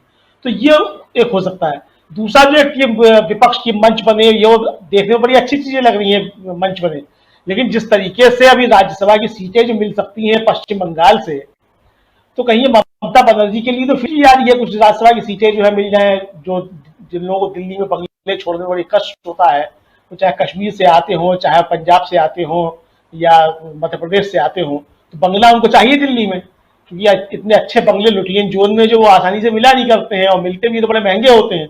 तो उस बंगले की राजनीति जो होती है, जिसकी वजह से तमाम राजनेताओं को हमने जो है अपना पूरा पॉलिटिकल कैरियर जो चौपट करते हुए देखा है कि किस तरीके से बंगलों के लालच में अपना पॉलिटिकल कैरियर चौपट करते हो, देश की राजनीति का भी सत्यानाश करते हैं। उनमें शरद यादव जी भी हैं, जो आप जो है अपनी पार्टी का विलय करने जा रहे हैं राष्ट्रीय जनता दल में। माफ कीजिएगा, उनका बीच में इसमें चर्चा की आवश्यकता नहीं थी, लेकिन हमने ऐसे लोगों को देखा है बंगलों की राजनीति जो क्या होती है। तो ये कि बंगलों की राजनीति जो है वो तो परवान चल रही है, इस पर भी थोड़ा नजर रखने की आवश्यकता होगी। लेकिन अगर G23 का सुर बदला है राजीव जी, और अगर ये जो बातें कही गई हैं इनके वक्तव्य में वो सही है, वो अंतःकरण से शुद्ध है, उनका अंतःकरण एकदम शुद्ध है, उससे शुद्ध अंतःकरण से उन्होंने ये बातें कही हैं, तो इसका स्वागत किया जाना चाहिए। और निश्चित तौर पर एक नई भूमिका जो है वो विपक्ष की एक बननी चाहिए और तमाम लोगों को एकजुट करके होना चाहिए। लेकिन इस नए की चर्चा तो बहुत होगी और नए लोग जुड़ेंगे भी, ये भी सही है, नए लोग जुड़ेंगे भी, लेकिन फिर देखना होगा कि क्या आपका कॉमन मिनिमम प्रोग्राम है। देखिए, सिर्फ केवल ये कि मोदी को हराना है या भाजपा को हटाना, ये कोर एजेंडा नहीं हो सकता। इस एजेंडे के आधार पर जो कोई भी गठबंधन जो है वो कामयाब नहीं हो सकता। ये गठबंधन की दूसरी शर्त होगी कि मोदी को हटाना है, भाजपा को हटाना है। आपकी पॉलिसीज क्या होंगी, आप किन मुद्दों पे एकजुट होंगे, पहले उनकी चर्चा हो, और जब उन पे आप एकजुट हो जाएंगे तो जाहिर सी बात है कि फिर मोदी और भारतीय जनता पार्टी अपने आप तो प्रश्न हो जाएगा। क्योंकि मुद्दों की ही बात है, जिन मुद्दों पे भारतीय जनता पार्टी खेल कर रही है, उन मुद्दों के खिलाफ आपकी भूमिका क्या है और आपकी रणनीति क्या है और आपकी उस पर वैचारिक नीति क्या है। जब तक ये स्पष्ट होगा तभी जो है आप कोई मजबूत गठबंधन जो है इस तरीके से बना सकते हैं। बहरहाल देर आए दुरुस्त आए, अगर फिर कहूंगा कि G23 बिल्कुल उनका अंतःकरण शुद्ध है और उससे उन्होंने ये सब जारी किया है, तो इसका स्वागत किया चाहिए और उम्मीद की जानी चाहिए कि ये भारतीय जनता पार्टी को मदद करने की बजाय अब कांग्रेस को मजबूत करेंगे और विपक्ष की राजनीति एक सही दिशा में जाएगी। पी सिंह साहब, क्या अगर ये जो इनका बयान है G23 का, और जिसमें एक मंच की बात कर रहे हैं, समावेशी एक लोकतंत्र की बात कर रहे हैं और लोकतांत्रिक सौहार्द की बात भी हो रही है यहाँ पर, और खासकर कांग्रेस को मजबूत करने की बात हो रही है, और इन सब से इतर पहली बार इनका ये जो बयान है साफ झलक रहा है। अगर इनके बयान पे ही गौर फरमाएं, अंदर खाने में क्या कुछ चल रहा है उसकी बात न करें, तो क्या लगता है कि कहीं ना कहीं कपिल सिब्बल का जो इंटरव्यू था उसके बाद से, कपिल सिब्बल पर जिस प्रकार हमला हुआ उसके बाद से ये सारी चीजें यहां नजर आ रही हैं कि इन लोगों ने, यानी G23 ने यू टर्न ले लिया। आज सोनिया गांधी से मिलने वाले भी थे गुलाम नबी आजाद, अभी तक हमारे पास सूचना नहीं है मिले कि नहीं, मुलाकात हुई कि नहीं हुई, अभी थोड़ी देर में बता भी दूंगा। लेकिन बात यही है कि क्या अगर ऐसा होता है तो एक तो मजबूत रणनीति बनते हुए हम देख सकते हैं, लेकिन अगर ऐसा नहीं होता है तब कहां, जरा बताइए। देखिए, ग्रुप 23 में अधिकांश वो लोग हैं जो इस समय किसी सदन के मेंबर नहीं है, या तो चुनाव हार गए हैं या राज्यसभा से उनका रिटायरमेंट हो गया है, कम ही लोग हैं। अब आप इसको, उनकी मानसिकता को मनीष तिवारी के उदाहरण से समझ सकते हैं। मेरी दृष्टि में मनीष तिवारी पंजाब से आते हैं और कैप्टन अमरिंदर सिंह के बहुत ही नजदीकी माने जाते हैं। कैप्टन के विवाद में वो लगातार कैप्टन की तरफ से बैटिंग करते रहे पार्टी में, लेकिन इसके बाद भी कैप्टन को हटाया गया। कैप्टन को हटाया गया, उन्होंने उसकी भी आलोचना की, लेकिन वो कैप्टन के साथ गए नहीं। वो ये देख रहे थे कि चुनाव में कैप्टन का हश्र क्या होगा, कैप्टन जीत के आएंगे, एक रिस्पेक्टेबल सीट पाएंगे या नहीं, और कैप्टन स्वयं हार गए, उनका सफाया हो गया।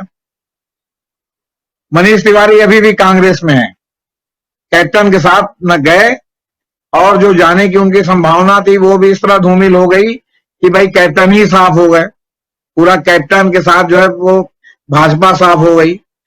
प्रसंगवश पंजाब के बारे में भी आपने भी चर्चा की थी, तो एक लाइन में उसमें बताना चाहता हूं कि पंजाब में जो हिंदू वोटर हैं उन्होंने भी भाजपा को इस बार वोट नहीं दिया, वो भी ज्यादातर आम आदमी के साथ चले गए। हिंदू बहुल कॉन्स्टिट्यूएंसी में भाजपा के कैंडिडेट हार गए, हिंदू कैंडिडेट।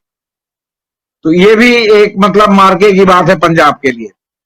तो अब मनीष तिवारी के उदाहरण से समझ लीजिए कि वो ग्रुप 23 में है। ग्रुप 23 2024 के चुनाव के ठीक पहले टूटता हो, कांग्रेस से अलग हटता हो, तो एक समझ में आने वाली बात हो सकती है कि जो उसके सिटिंग सांसद हैं उनका कार्यकाल समाप्त होने को रहेगा, नए सिरे से चुनाव रहेगा, तो क्या पता टूट जाए। वरना अभी जब 2 साल जो है लोकसभा चुनाव होने में बाकी है, तो मुझे नहीं लगता कि ग्रुप 23 में जो कम से कम सिटिंग मेंबर है वो ये चाहेंगे कि जो है उनकी सदस्यता समाप्त हो जाए और वो अभी से जो है विपक्ष में बैठ जाए, वो सिब्बल के साथ नहीं जाएंगे। इसलिए विरोध करते रहना एक बात है, वो ये चाहते हैं कि हमारा विरोध हो, कांग्रेस हमको निष्कासित कर दे, ये दूसरी बात हो सकती है। लेकिन सबसे बड़ी बात यह है कि जो लोग लोकसभा चुनाव 2-2 बार हार गए, जो लोग अपनी सीट हार गए, एक सीट जिताने की क्षमता नहीं है, वो अलग होके भी क्या करेंगे। और भाजपा की सीटें फुल हैं। अब ऐसा तो नहीं है कि सिब्बल साहब जो है उसमें चले जाएंगे तो जो है हर्षवर्धन का टिकट काट के सिब्बल साहब को टिकट दे देंगे, फिर वो 75 साल मार्गदर्शक मंडल वगैरह वगैरह दुनिया भर की सब चीजें हैं। तो बात यह है कि अगर आप सुधार करना चाहते हैं तो आज की डेट में राष्ट्रीय अधिवेशन बुलाना किसी भी पार्टी के लिए बहुत ही महंगा सौदा है, क्योंकि उतने आदमी का 3 दिन रुकने का इंतजाम, खाने का इंतजाम, पीने का इंतजाम, शिविर, इस सब में काफी पैसे का इन्वॉल्वमेंट है। तो आप टुकड़े टुकड़े में सेलेक्टेड लोगों को बुला के आर्थिक नीति पर पास कीजिए। आप ऐसे मोड़ पर आ गए हैं कि जब आप में और भाजपा में पॉलिसीज को लेके कोई अंतर नहीं है, इंप्लीमेंटेशन को लेके अंतर हो सकता है। आप अगर उसके माइल्ड रूप है तो वो उसके कट्टर रूप है। आप उसके अगर मुलायमियत से आप आर्थिक उदारीकरण चाहते हैं तो कट्टरता से आर्थिक उदारीकरण चाहते हैं। आप सॉफ्ट हिंदुत्व लेके चल रहे हैं, वो कट्टर हिंदुत्व लेके चल रहे हैं। तो जब ओरिजिनल है तो वहां डुप्लीकेट की क्या जगह है।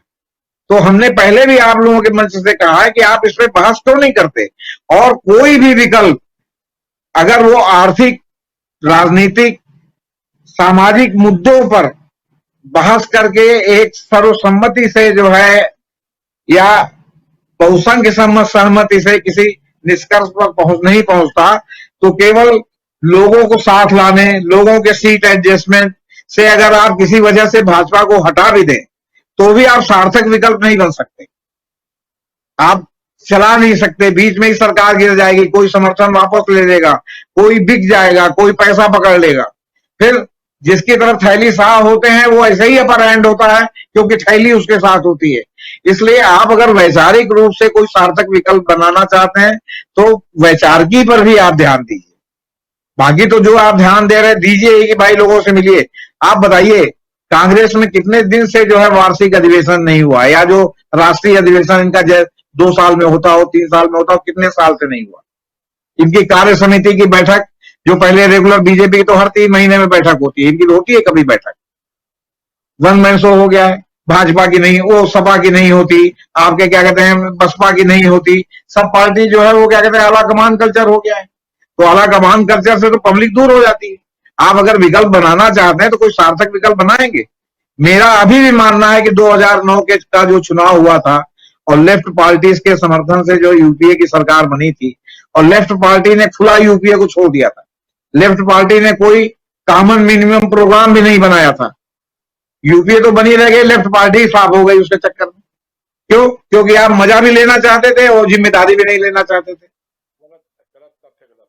2 बातें यहां जोड़ना चाहूंगा। एक, सीडब्ल्यूसी की बैठक, कार्य समिति की आप बैठक कह रहे थे, कार्य समिति की बैठक अभी बीती है, अभी बैठक इन लोगों ने की है चुनाव के बाद सोनिया गांधी की लीडरशिप में। चूंकि आला कमान कल्चर की आप बात कर रहे हैं यहाँ, इसलिए ये बातें रखना जरूरी है क्योंकि सोनिया गांधी अगर कहें तो कांग्रेस की वो कार्यकारी अध्यक्ष हैं, तो उनकी लीडरशिप में ही होगी बैठक, और वो बैठक अभी हुई है। इससे 3 महीना पहले भी कार्य समिति की बैठक हुई थी जिसमें इन लोगों ने बताया था कि कांग्रेस का जो अध्यक्ष होगा, पूर्णकालिक अध्यक्ष, वो सितंबर, इसी साल 2022 सितंबर में होगा। तो ये भी 3 महीना चुनाव से ठीक पहले वो बैठक भी हुई थी। तो एक तो बहुत जल्दी जल्दी हमने देख लिया, कांग्रेस की 2 कार्य समिति की बैठक हो चुकी है, CWC वर्किंग, जो कांग्रेस वर्किंग कमेटी की बैठक। दूसरी बात जो यहां 2009 का जिक्र आप कर रहे थे, 2009 नहीं, वो कॉमन मिनिमम प्रोग्राम के तहत यूपीए का गठन 2004 में हुआ था, और वहां पर ही जब न्यूक्लियर डील का मामला आया था, जेपी सिंह साहब आऊंगा, 1 मिनट आपको भी समय दूंगा। जो न्यूक्लियर डील का मामला आया था 2004 से 2009 तक के जो इनकी सरकार थी, उसमें वाम दल ने, यानी वामपंथी दलों ने अपना साथ छोड़ दिया था। उसके बाद 2009 में ये साथ में नहीं लड़े थे चुनाव, इनके साथ में नहीं थे। ये जो इतिहास के पन्ने में दर्ज है वो यहां रख रहा था। लेकिन जेपी सिंह साहब, आप कुछ जोड़ना चाहते हैं, जोड़िए, और फिर सीधे आना चाहूंगा राहुल लाल जी आपके पास। नहीं, वो आपकी बात ठीक है, मुझसे सन की गलती हो गई। 2004 में यूपीए का गठन भले हुआ हो कॉमन मिनिमम प्रोग्राम पर, लेकिन जो सीपीएम और जो सीपीआई, इन लोगों ने जो समर्थन दिया था, उन्होंने इनसे कोई जो है उसके ऊपर जो है वो कमिटमेंट नहीं लिया था कि कौन सी पॉलिसी चलाएंगे, कौन सी नहीं चलाएंगे। उन्होंने बिना शर्त समर्थन दिया था इनको। ठीक है, उन्होंने वापस ले लिया उस मुद्दे पर, लेकिन कहने का मतलब है कि उसमें ये साफ हो गए, लेफ्ट साफ हो गए। मैं सिर्फ इतना कहना चाहता हूं कि अगर आप मुद्दों पर जो है विकल्प तैयार करने की कोशिश करेंगे तो आप सार्थक विकल्प बन सकते हैं, और बिना मुद्दों के अगर आप खाली लोगों के जुटान से समझ करना चाहेंगे तो शायद नहीं बन सकते। बात बिल्कुल सही कह रहे हैं, मुद्दों के साथ आना चाहिए, ये एक बड़ी बात है। पीछे क्या हुआ और उसके इतिहास में थोड़ी सी जानकारियां मैं भी इजाफा करूंगा, थोड़ा आप भी करेंगे। ये चर्चा का विषय, डिबेट हम नहीं कर रहे हैं, डिबेट में न जाएं हम, लेकिन यहां पर बात यह है कि मुद्दों पर आधारित राजनीति हो और विपक्ष को आज एकजुट होने की जरूरत है, यह सबसे बड़ी बात है। लेकिन विपक्ष एकजुट हो, 2 पार्टियां, 2 अलग अलग पार्टियां एक साथ आए, लेकिन उससे पहले यह जरूरी है कि एक पार्टी अंदर खाने में अपने आप में मजबूत हो, और उस मजबूती को के तहत ही यहां पर अब हम जो G23 की बात कर रहे थे, चर्चा कर रहे थे, उसी से थोड़ा आना चाहेंगे एक बार फिर से। शायद आवाज नहीं जा रही है, जेपी सिंह साहब के पास में आवाज देख लेना। लेकिन राहुल लाल जी, मेरी आवाज आ रही है आप तक? मेरी हेलो, आवाज फिर से दोहरा लीजिएगा जरा चेक, मेरी आवाज आ रही है? आवाज नहीं आता, आवाज काफी कट के मिल पा रही, फिर से बोलिएगा जी। राहुल लाल जी, बात यहाँ सवाल ये है कि जो हम अलग अलग पार्टियां, जो विपक्षी दल है, उन दलों को एकजुट, वो जो दल हैं एकजुट आकर के एक मंच पे और वर्तमान सत्तारूढ़ दल को हराने की बात कर रहे हैं, ये तो ठीक है, जायज है। लेकिन साथ साथ ये भी है कि ये दल आपस में अंदर खाने अपनी मजबूती कैसे पाते हैं, और उसमें जिस प्रकार G20 बाहर निकल के आता है, पहली दफा G20 का यू टर्न यहां दिखाई दे तो रहा है, लेकिन कितनी मजबूती दे पाएगा, कितना विश्वास राहुल गांधी इन लोगों पे करेंगे, या ये लोग G20 के लोग जो हैं, राहुल गांधी का नाम इसलिए ले रहा हूं कि आने वाले समय में ये तय मानिए कि राहुल गांधी ही बनने वाले हैं। आज की तारीख में भी हम लोग यही देख रहे हैं, कांग्रेस के अगले अध्यक्ष। तो ऐसी स्थिति में जो कांग्रेस है वो कितनी मजबूत हो पाएगी, दोनों के ऊपर एक जो विश्वास, टूटा हुआ विश्वास है, वो कितना जुड़ पाएगा, ये सवाल है। काफी देखिए गंभीर सवाल है। G23 की जो पूरी भूमिका को हम लोगों ने देखा है, तो लगातार उनकी भूमिका कुछ ऐसी रही है कि वो एक तरह से कई बार मुझे बिल्कुल ऐसा दिख रहा होता है कि वो शायद बीजेपी के स्लीपर सेल जैसा व्यवहार करते हैं। वो भारतीय जनता पार्टी को जब कभी आप देखिए इलेक्शन के समय होता है तो G23 के लोगों के किताबों का विमोचन शुरू हो जाता है। कई तरह के उनके ऐसे स्टेटमेंट होते हैं जो एक तरह से बीजेपी के लिए लाभप्रद होता है और कांग्रेस के लिए सेल्फ गोल की स्थितियां हो जाती हैं। और अभी हम लोगों ने देखा ही था कि गुलाम नबी आजाद के जो विदाई हो रही थी उसमें माननीय प्रधानमंत्री जी जितने भावुक हुए थे, अब गुलाम नबी आजाद के भतीजे भारतीय जनता पार्टी में चले भी गए हैं वो। और वो जब वो भारतीय जनता पार्टी में गए थे तो उन्होंने काफी ज्यादा आरोप भी लगाए थे उन्होंने कि भाई हमारे चाचा जी के साथ बड़ा अन्याय हो रहा है, बड़ा अपमानित किया जा रहा है। तो देखिए विश्वास के डोर तो हैं टूटे हुए, इसमें कभी कोई शक नहीं है कि अचानक से G23 जो है कि वो यूटर्न ले लेगा तो फिर कांग्रेस उनको विश्वास कर लेगा। अभी अमलेंदु जी सही कह रहे थे कि ये देखना बड़ा आवश्यक है कि वो अंतःकरण भी है क्या, क्योंकि देखिए इस समय G23 के एक तरह से कपिल सिब्बल साहब ने जो बयान दिया, उन्होंने जो इंटरव्यू दिया, उसके बाद से दबाव उनके ऊपर काफी चौतरफा था कि वो किस प्रकार का बयान था वो। देखिए आप G23 या विशेषकर कपिल सिब्बल जैसे नेता आप जब सत्ता में होते हैं तो आप सत्ता का मलाई का सुख लेते हैं, लेकिन जब 2014 के बाद से जो विपक्ष में जब कांग्रेस आई तो एक मूल्यांकन तो यह भी होगा ना कि विपक्ष के रूप में इनकी क्या भूमिका रही। 2014 से लेकर आज जब हम लोग 2022 में बात कर रहे हैं, उस समय हम लोगों ने तमाम मामलों को देखा कि किस तरह से अभी देखिए चाहे प्रियंका गांधी हो, राहुल गांधी हो, देश भर में हमेशा संघर्ष करते हुए नजर आते हैं, विपक्ष की भूमिका निभाते हुए नजर आए हैं। लेकिन क्या ये लोग सभी सड़क पर उतरे? कभी भी हम लोगों को दिखा कि कभी डीजल पेट्रोल के मूल्यों में वृद्धि लेके हुए कि माथे पर सिलेंडर लेके कभी हमें तो कपिल सिब्बल नहीं दिखे हमें, जो भारतीय जनता पार्टी का जो प्रदर्शन हुआ करता था महंगाई को लेके। तो आप एक तरह से आप तो अपना प्रैक्टिस कीजिए, निजी प्रैक्टिस कर लीजिए, अपने तमाम दुनिया के व्यक्तिगत कामकाज कीजिए आप, और आप अपनी भूमिका को छोड़ दीजिए और सलाह देने के लिए आ जाइए आप कि भाई हमें उनकी भूमिका पसंद नहीं, हमें उनकी भूमिका पसंद नहीं। देखिए जब इस प्रकार की बातें G23 के लोग कहते हैं तो एक तरह से तमाम कांग्रेस जनों को बुरा लगता है, और कांग्रेस जनों में इस देश की बड़ी आबादी को जो धर्मनिरपेक्षता में विश्वास रखती है उन लोगों को भी बुरा लगता है कि वो परिवार है जिसने एक तरह से बलिदान दिया है। तो वो आप उसको भारतीय जनता पार्टी भले ही अनावश्यक परिवारवाद का हमला करे, वो उनके ऊपर वो करता है हमला, अपना परिवारवाद उन्हें नहीं दिखता, जबकि वो परिवारवाद तो ऐसा परिवारवाद है जिसमें कि कई पीढ़ियों ने जो है एक तरह से देश के लिए शहादत दी है। तो इसमें इस प्रकार के बयानों के बाद से उनके ऊपर काफी दबाव बना था। इसमें कई पर्सनल में जो ऐसे बयान, ऐसे स्टेटमेंट दिख रहे हैं। आपको अगर कुछ सुधार करना है, वो ऐसा तो नहीं कि वो आज G23 के लोग कांग्रेस में नहीं है, तो क्या हम और आप ये अपेक्षा कर सकते हैं कि वो कल कहीं पर सड़क पर या कहीं पर वो धरना प्रदर्शन करते हुए हम लोगों को दिखेंगे, जमीनी मुद्दों को जनता के बीच में उठाते हुए वो लोग नजर आएंगे क्या? मुझे आज तक नजर नहीं आया। अगर आता है तो बड़ी अच्छी बात है, तब तो फिर लगेगा कि वो कांग्रेस पार्टी के लिए सकारात्मक योगदान करना चाह रहे हैं। तो लेकिन हाँ, फिर भी जो उन्होंने एक तरह से जो कल का स्टेटमेंट है वो स्टेटमेंट स्वागत योग्य हमें लग रहा है कि उनके ऊपर भी उन्हें भी लग रहा होगा, क्योंकि देखिए वो अगर भारतीय जनता पार्टी के लिए बहुत प्रासंगिक होते तो G23 के कई लोग जा चुके हैं, तो उधर भी उनके लिए रास्ते दरवाजे हैं नहीं। अंततः वो बैठे हुए हैं यहाँ पे, ये भी दरवाजे कहीं बंद ना हो जाए। जो स्थितियां उन लोगों ने अपने लिए ही जो एक असहज स्थिति पैदा की है उन लोगों ने, तो ऐसी कोई मुश्किल स्थिति नहीं तो कांग्रेस के भी दरवाजे उनके लिए बंद हो जाएंगे। राहुल गांधी ने तो पहले एक तरह से प्रत्यक्ष अप्रत्यक्ष कितने बार संकेतों में कहा है कि आपको कहीं जाना है तो आप चले जाइए। इसमें से G23 के कई सारे जो नेता हैं वो तो किसी सदन के मेंबर भी नहीं है, उनके लिए तो वो सदस्यता वाली बात भी नहीं है कि वो कहीं बाहर जाएंगे तो उनकी सदस्यता समाप्त होगी। लेकिन हाँ, इन सब चीजों के बीच में देखिए ये खुशी की चीज होती है कि कांग्रेस का एक हम लोग को नजर आता है कि देखिए जब CWC की बैठक होती है तो उसमें गुलाम नबी आजाद को बुलाया भी जाता है, वो जाते भी है, वहां पे बात भी रखते हैं। तो ये कांग्रेस का एक लोकतांत्रिक ढांचा है जो हम लोगों ने भारतीय संविधान जो जिस भारत को एक लोकतांत्रिक स्वरूप में जो देखने की बात होती है वो ढांचा इस पूरे प्रोसेस में नजर आता है। लेकिन मुझे लगता है कि G23 के लोग उस लोकतांत्रिक ढांचे का अब तक दुरुपयोग करते हुए रहे हैं। अब एक तरह से उनके लिए भी है, आमने सामने की स्थितियां हैं उनके ऊपर, उनके बातों पर जो अभी वो उन लोगों ने जो यूटर्न लिया है उनके ऊपर जो भरोसा ना होने की स्थिति आ रही है वो उनके अतीत में अब तक के तमाम किए गए 2014 से लेकर 2022 तक में जो उनके तमाम स्टेटमेंट रहे वो उनके कारण है।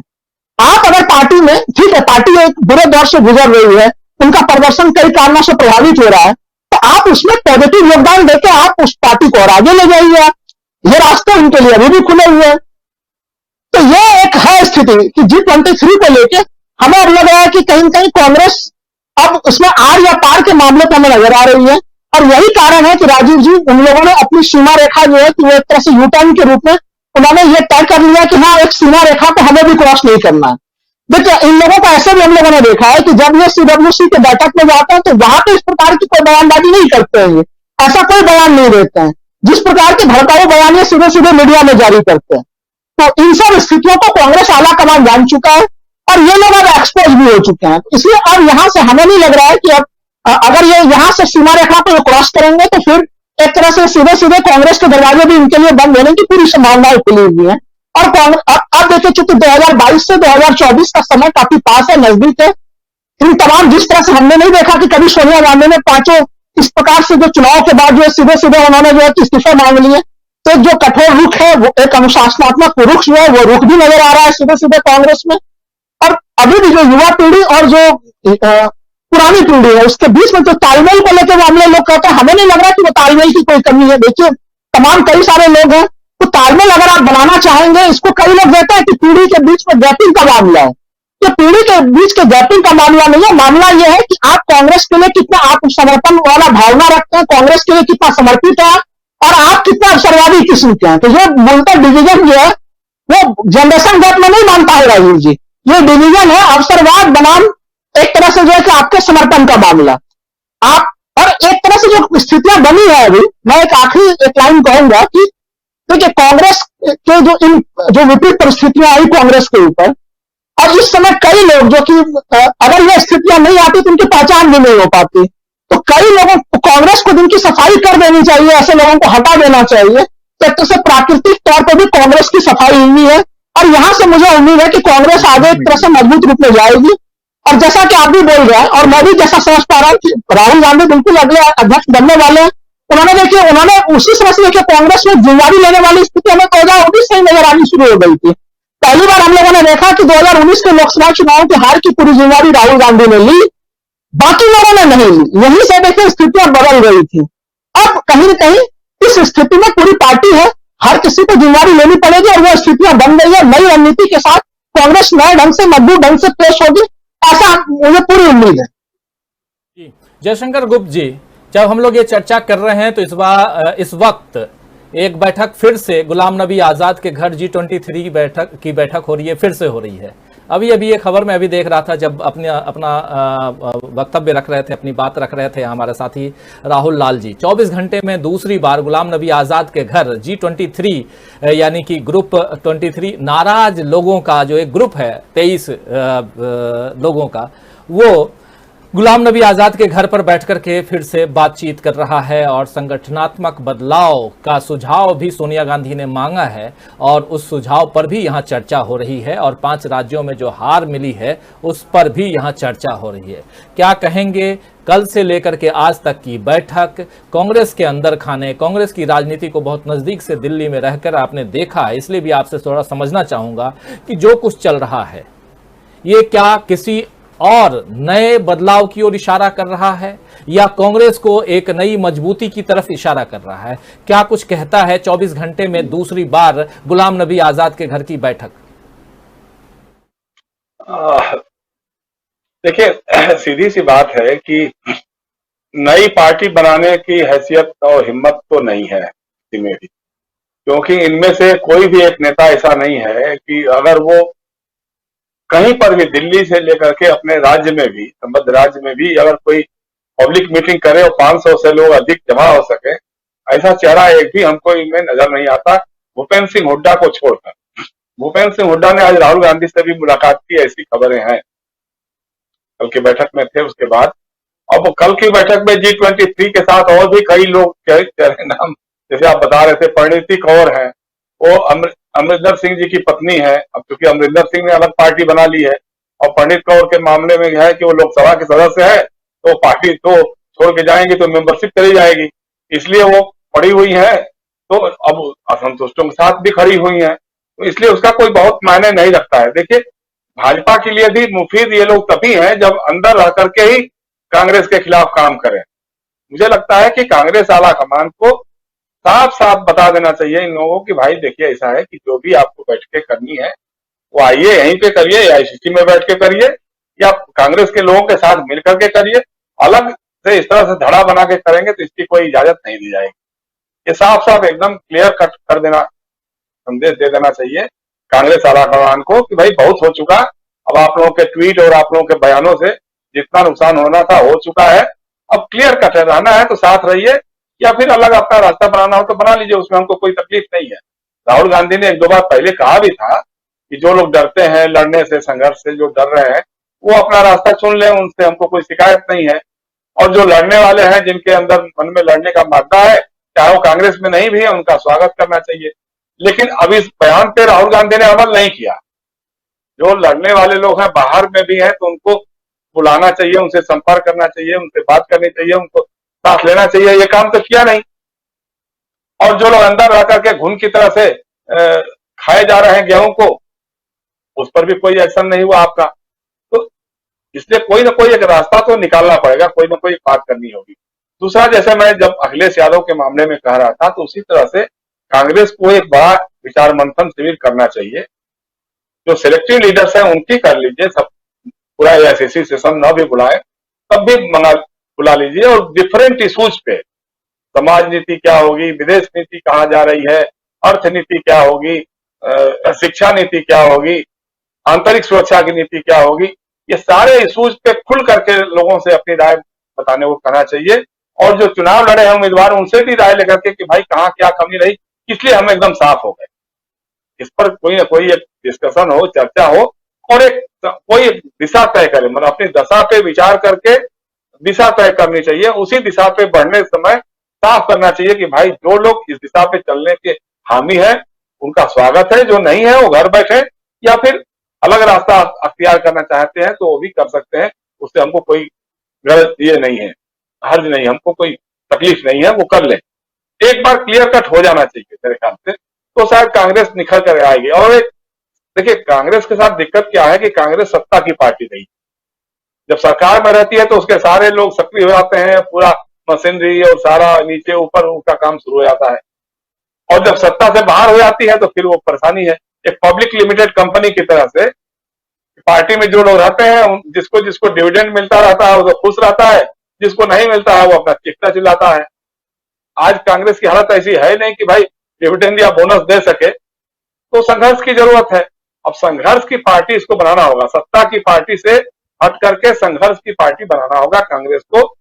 ऐसे इश्यूज को लेकर के जो जन सामान्य को कुरेद रहे हैं, जन सामान्य जिससे जूझ रहा है, उन इश्यूज को लेकर के आपको संघर्ष का रास्ता अख्तियार करना पड़ेगा। इसके अलावा और कोई विकल्प नहीं है। दूसरा यह है कि कांग्रेस में भी जैसे समाजवादी पार्टी के मामले में मैंने कहा, ऐसे बहुत सारे चेहरे उभर करके आए हैं जिनको सामने रख करके आप नई पार्टी, मतलब कांग्रेस एक नए खोल में होकर के आए तो बात बनेगी। पुराने चेहरों के भरोसे आप बहुत लंबी लड़ाई नहीं लड़ सकते हैं, क्योंकि एक तो उनके अंदर सुविधाजीवी होने का ये हो गया है, संघर्ष का मादा नहीं रहा उनके अंदर। सरकारों में रहे हैं तो कहीं ना कहीं कुछ करप्शन और सबके मामले भी हैं, कमजोर नसें भी हैं, जिसको अब यहाँ दिल्ली वाले लोग बैठ करके दबा लेते हैं। इनसे इतर जैसे उत्तर प्रदेश में है, आराधना मिश्रा जो है एक मजबूत चेहरे के रूप में उभर करके आई। हालांकि पिछली बार ही हमको लगा था जब प्रियंका गांधी लड़की हो लड़ सकती हूँ के नारे के साथ चल रही थी, तो उनको चाहिए था कि आराधना मिश्रा का चेहरा सामने करती हो। लेकिन हम मजाक में कहे या जैसे भी उनके मुंह से निकल गया मैं हूं ना, मैं ही तो लड़ रही हूँ। जब किसी ने पूछा कि आप मुख्यमंत्री का चेहरा बन सकती हैं, तो उस तरह का अटपटा जवाब सा दिया उन्होंने। अगर उनमें थोड़ा ये होता तो आराधना मिश्रा को भी आगे कर सकती थी वो। इसी तरह सुप्रिया सिन्नेत है, वो मजबूत नेता के रूप में कांग्रेस के संघर्ष और लड़ाकू नेता के रूप में उभर करके आई है। उनके पिताजी की सीट हर्षवर्धन जो हम लोग के मित्र रहे हैं बहुत पहले से, उनकी सीट जो फरेंदा वाली सीट है वहां से कांग्रेस का दूसरा उम्मीदवार जीता है। इनको आप आगे कर सकते हैं। गुजरात में हार्दिक पटेल और जिग्नेश मेवाड़ी की जोड़ी को आप सक्रिय करिए, मजबूती देकर के सक्रिय कर सकते हैं आप। उसी तरह से हिमाचल प्रदेश में है, जो लोग कांग्रेस को उपचुनाव में जीत दिलाने में मददगार रहे, उन चेहरों को आगे लाइए। अब मजबूरी है कि आनंद शर्मा जिंदगी में एक चुनाव जीते नहीं, लेकिन जब सरकार बनेगी तो सबसे मलाईदार पोस्ट उन्हीं को मिल जाएगी, मिनिस्ट्री सबसे अच्छी उनको मिलेगी, राज्यसभा में उपनेता वही बनाए जाएंगे। इस बार वो नेता बनने के दावेदार थे, हालांकि अब तो सस्ता भी जाने वाली है। तो ऐसे लोगों से थोड़ा सा कहा के भैया ठीक है, अपना बौद्धिक रखिए, अपना बौद्धिक करते रहिए, भाषण करते रहिए, लेकिन जनता के लोग जो जनता के बीच में सक्रिय होते हैं उनके बीच में आपको काम करना होगा। इस तरह से ऐसे तमाम चेहरे हैं कांग्रेस में जिनको आपको लाना होगा। कन्हैया कुमार है, कन्हैया कुमार का पूरे चुनाव में कोई इस्तेमाल नहीं हो पाया। जितना है, जितना अच्छा वोकल है वो बोलते हैं या वो हाजिर जवाब भी है वो, तो उनका इस्तेमाल आप कर सकते थे कांग्रेस के प्रवक्ताओं की टीम में, या आप उनके अंदर जाकर के घुमा सकते थे आप, वो भी आप नहीं कर सके, उसको करना चाहिए। तीसरी चीज और है जो मैं बार बार एम्फसाइज करता हूँ, पहले भी कई बार कर चुका हूँ, कि आपको तय करना होगा कि आप एकला चलेंगे या विपक्ष के साथ मिलकर के चलेंगे।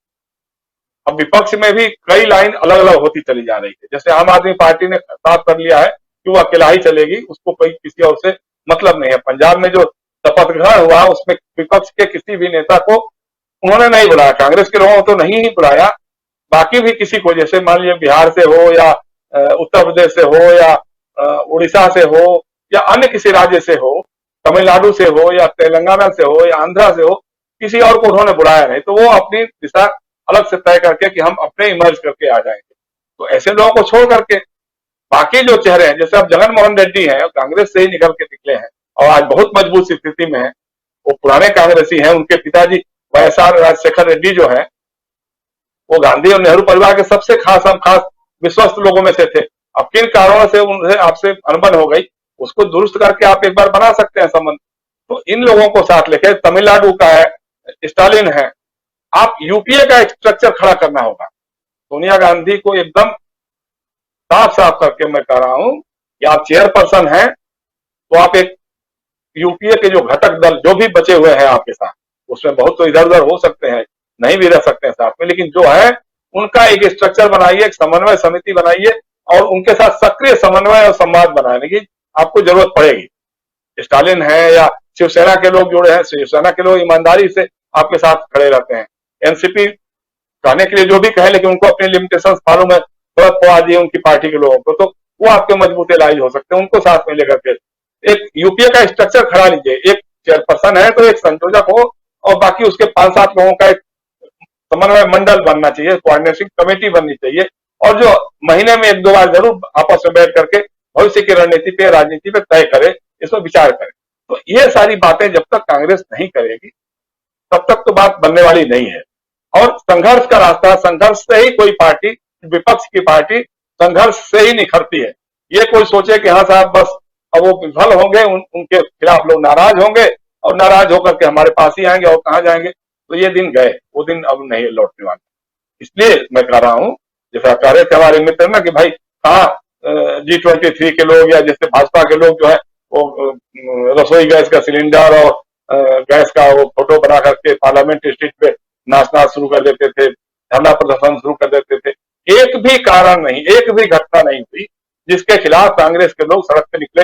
एक बार सांकेतिक रूप से राहुल गांधी कॉन्स्टिट्यूशन क्लब से लेकर के संसद भवन तक साइकिल यात्रा करके लेके गए थे। तो अब ये भी आपको सोचना होगा कि आप अपने तय कर लेंगे कि हमको ये करना है और सब लोग उसको फॉलो करें, ये भी नहीं होगा।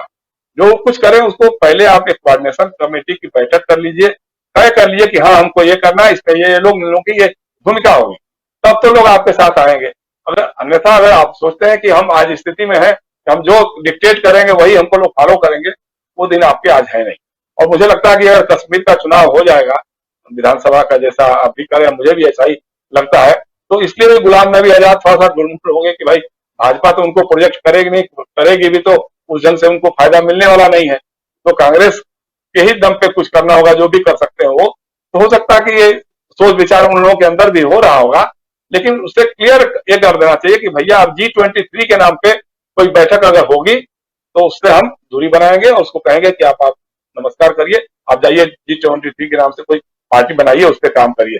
अगर आपको कोई बैठक करनी है, अगर कुछ बात करनी है, तो सीधे सीधे कांग्रेस आला कमान से या कांग्रेस के मुख्यालय में आइए, आपकी शिकवा शिकायतें हैं वो रखिए, लिख करके देना हो तो लिख के दीजिए, बोलना हो तो आइए मीटिंग में बोलिए। CWC की बैठक में क्यों जी हुजूर करना शुरू कर देते हैं आप वहां आकर के क्यों नहीं अपनी बातों को रखते हैं? तो ये सारी बातें एक बार क्लियर कट जो है साफ दिशा तय करनी होगी कांग्रेस को, तभी कोई भविष्य की बात बन पाएगी। जी राज, बिल्कुल, बहुत सारी बातें आप यहां रख रहे हैं। महत्वपूर्ण बातें इसलिए भी हैं क्योंकि कांग्रेस के अंदर खाने जो कुछ चल रहा है उससे इतर कांग्रेस क्या कुछ करे, इस पर चर्चा हम कर रहे थे। और कल जब बैठक हुई थी, बैठक के बाद यानी G23 की बैठक हुई थी, उसके बाद G23 नेताओं से जब पूछा गया कि क्या आप कांग्रेस में विभाजन करने वाले हैं, क्या कांग्रेस को तोड़ने वाले हैं, तो इन G23 के नेताओं ने साफ कहा कि कांग्रेस ऑलरेडी कमजोर हो चुकी है और हम इसको तोड़ करके और कमजोर नहीं करना चाहते हैं। यानी कांग्रेस में रहकर ही ये चाहते हैं कि एक, और इसके साथ साथ जो स्टेटमेंट आया है उसमें जो 2 शब्द है, एक पहला सामूहिक और दूसरा समावेशी नेतृत्व। सामूहिक और समावेशी नेतृत्व की हम मांग करते हैं, जो आला कमान से जो ये बात है, ये कहां तक, किस दिशा में ये ले जाना चाहते हैं यहां। और एक तरफ जो इशारा अभी जयशंकर जी ने किया है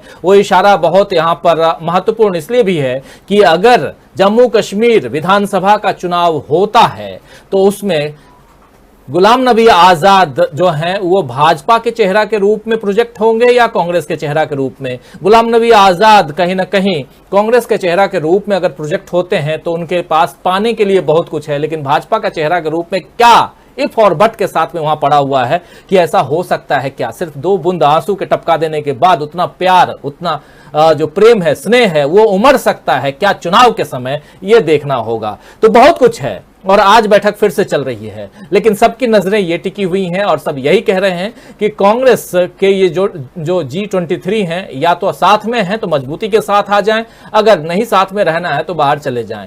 ये अब देखना होगा कांग्रेस आलाकमान को कि वो साथ में ये अगर आने की बात करते हैं तो इनके साथ कितना इनको ठोक बजा करके अपने साथ रखते हैं। और एक बात और भी है कि इनका कहना है G23 को के नेताओं को कि कुछ ऐसे लोग हैं जो इनके साथ जो हैं तो बहुत नजदीकी करीबी गांधी परिवार के, लेकिन वो वहां रह करके भी कहीं ना कहीं बीजेपी की बी टीम की तरह काम कर रहे हैं, उनको भी बाहर करें।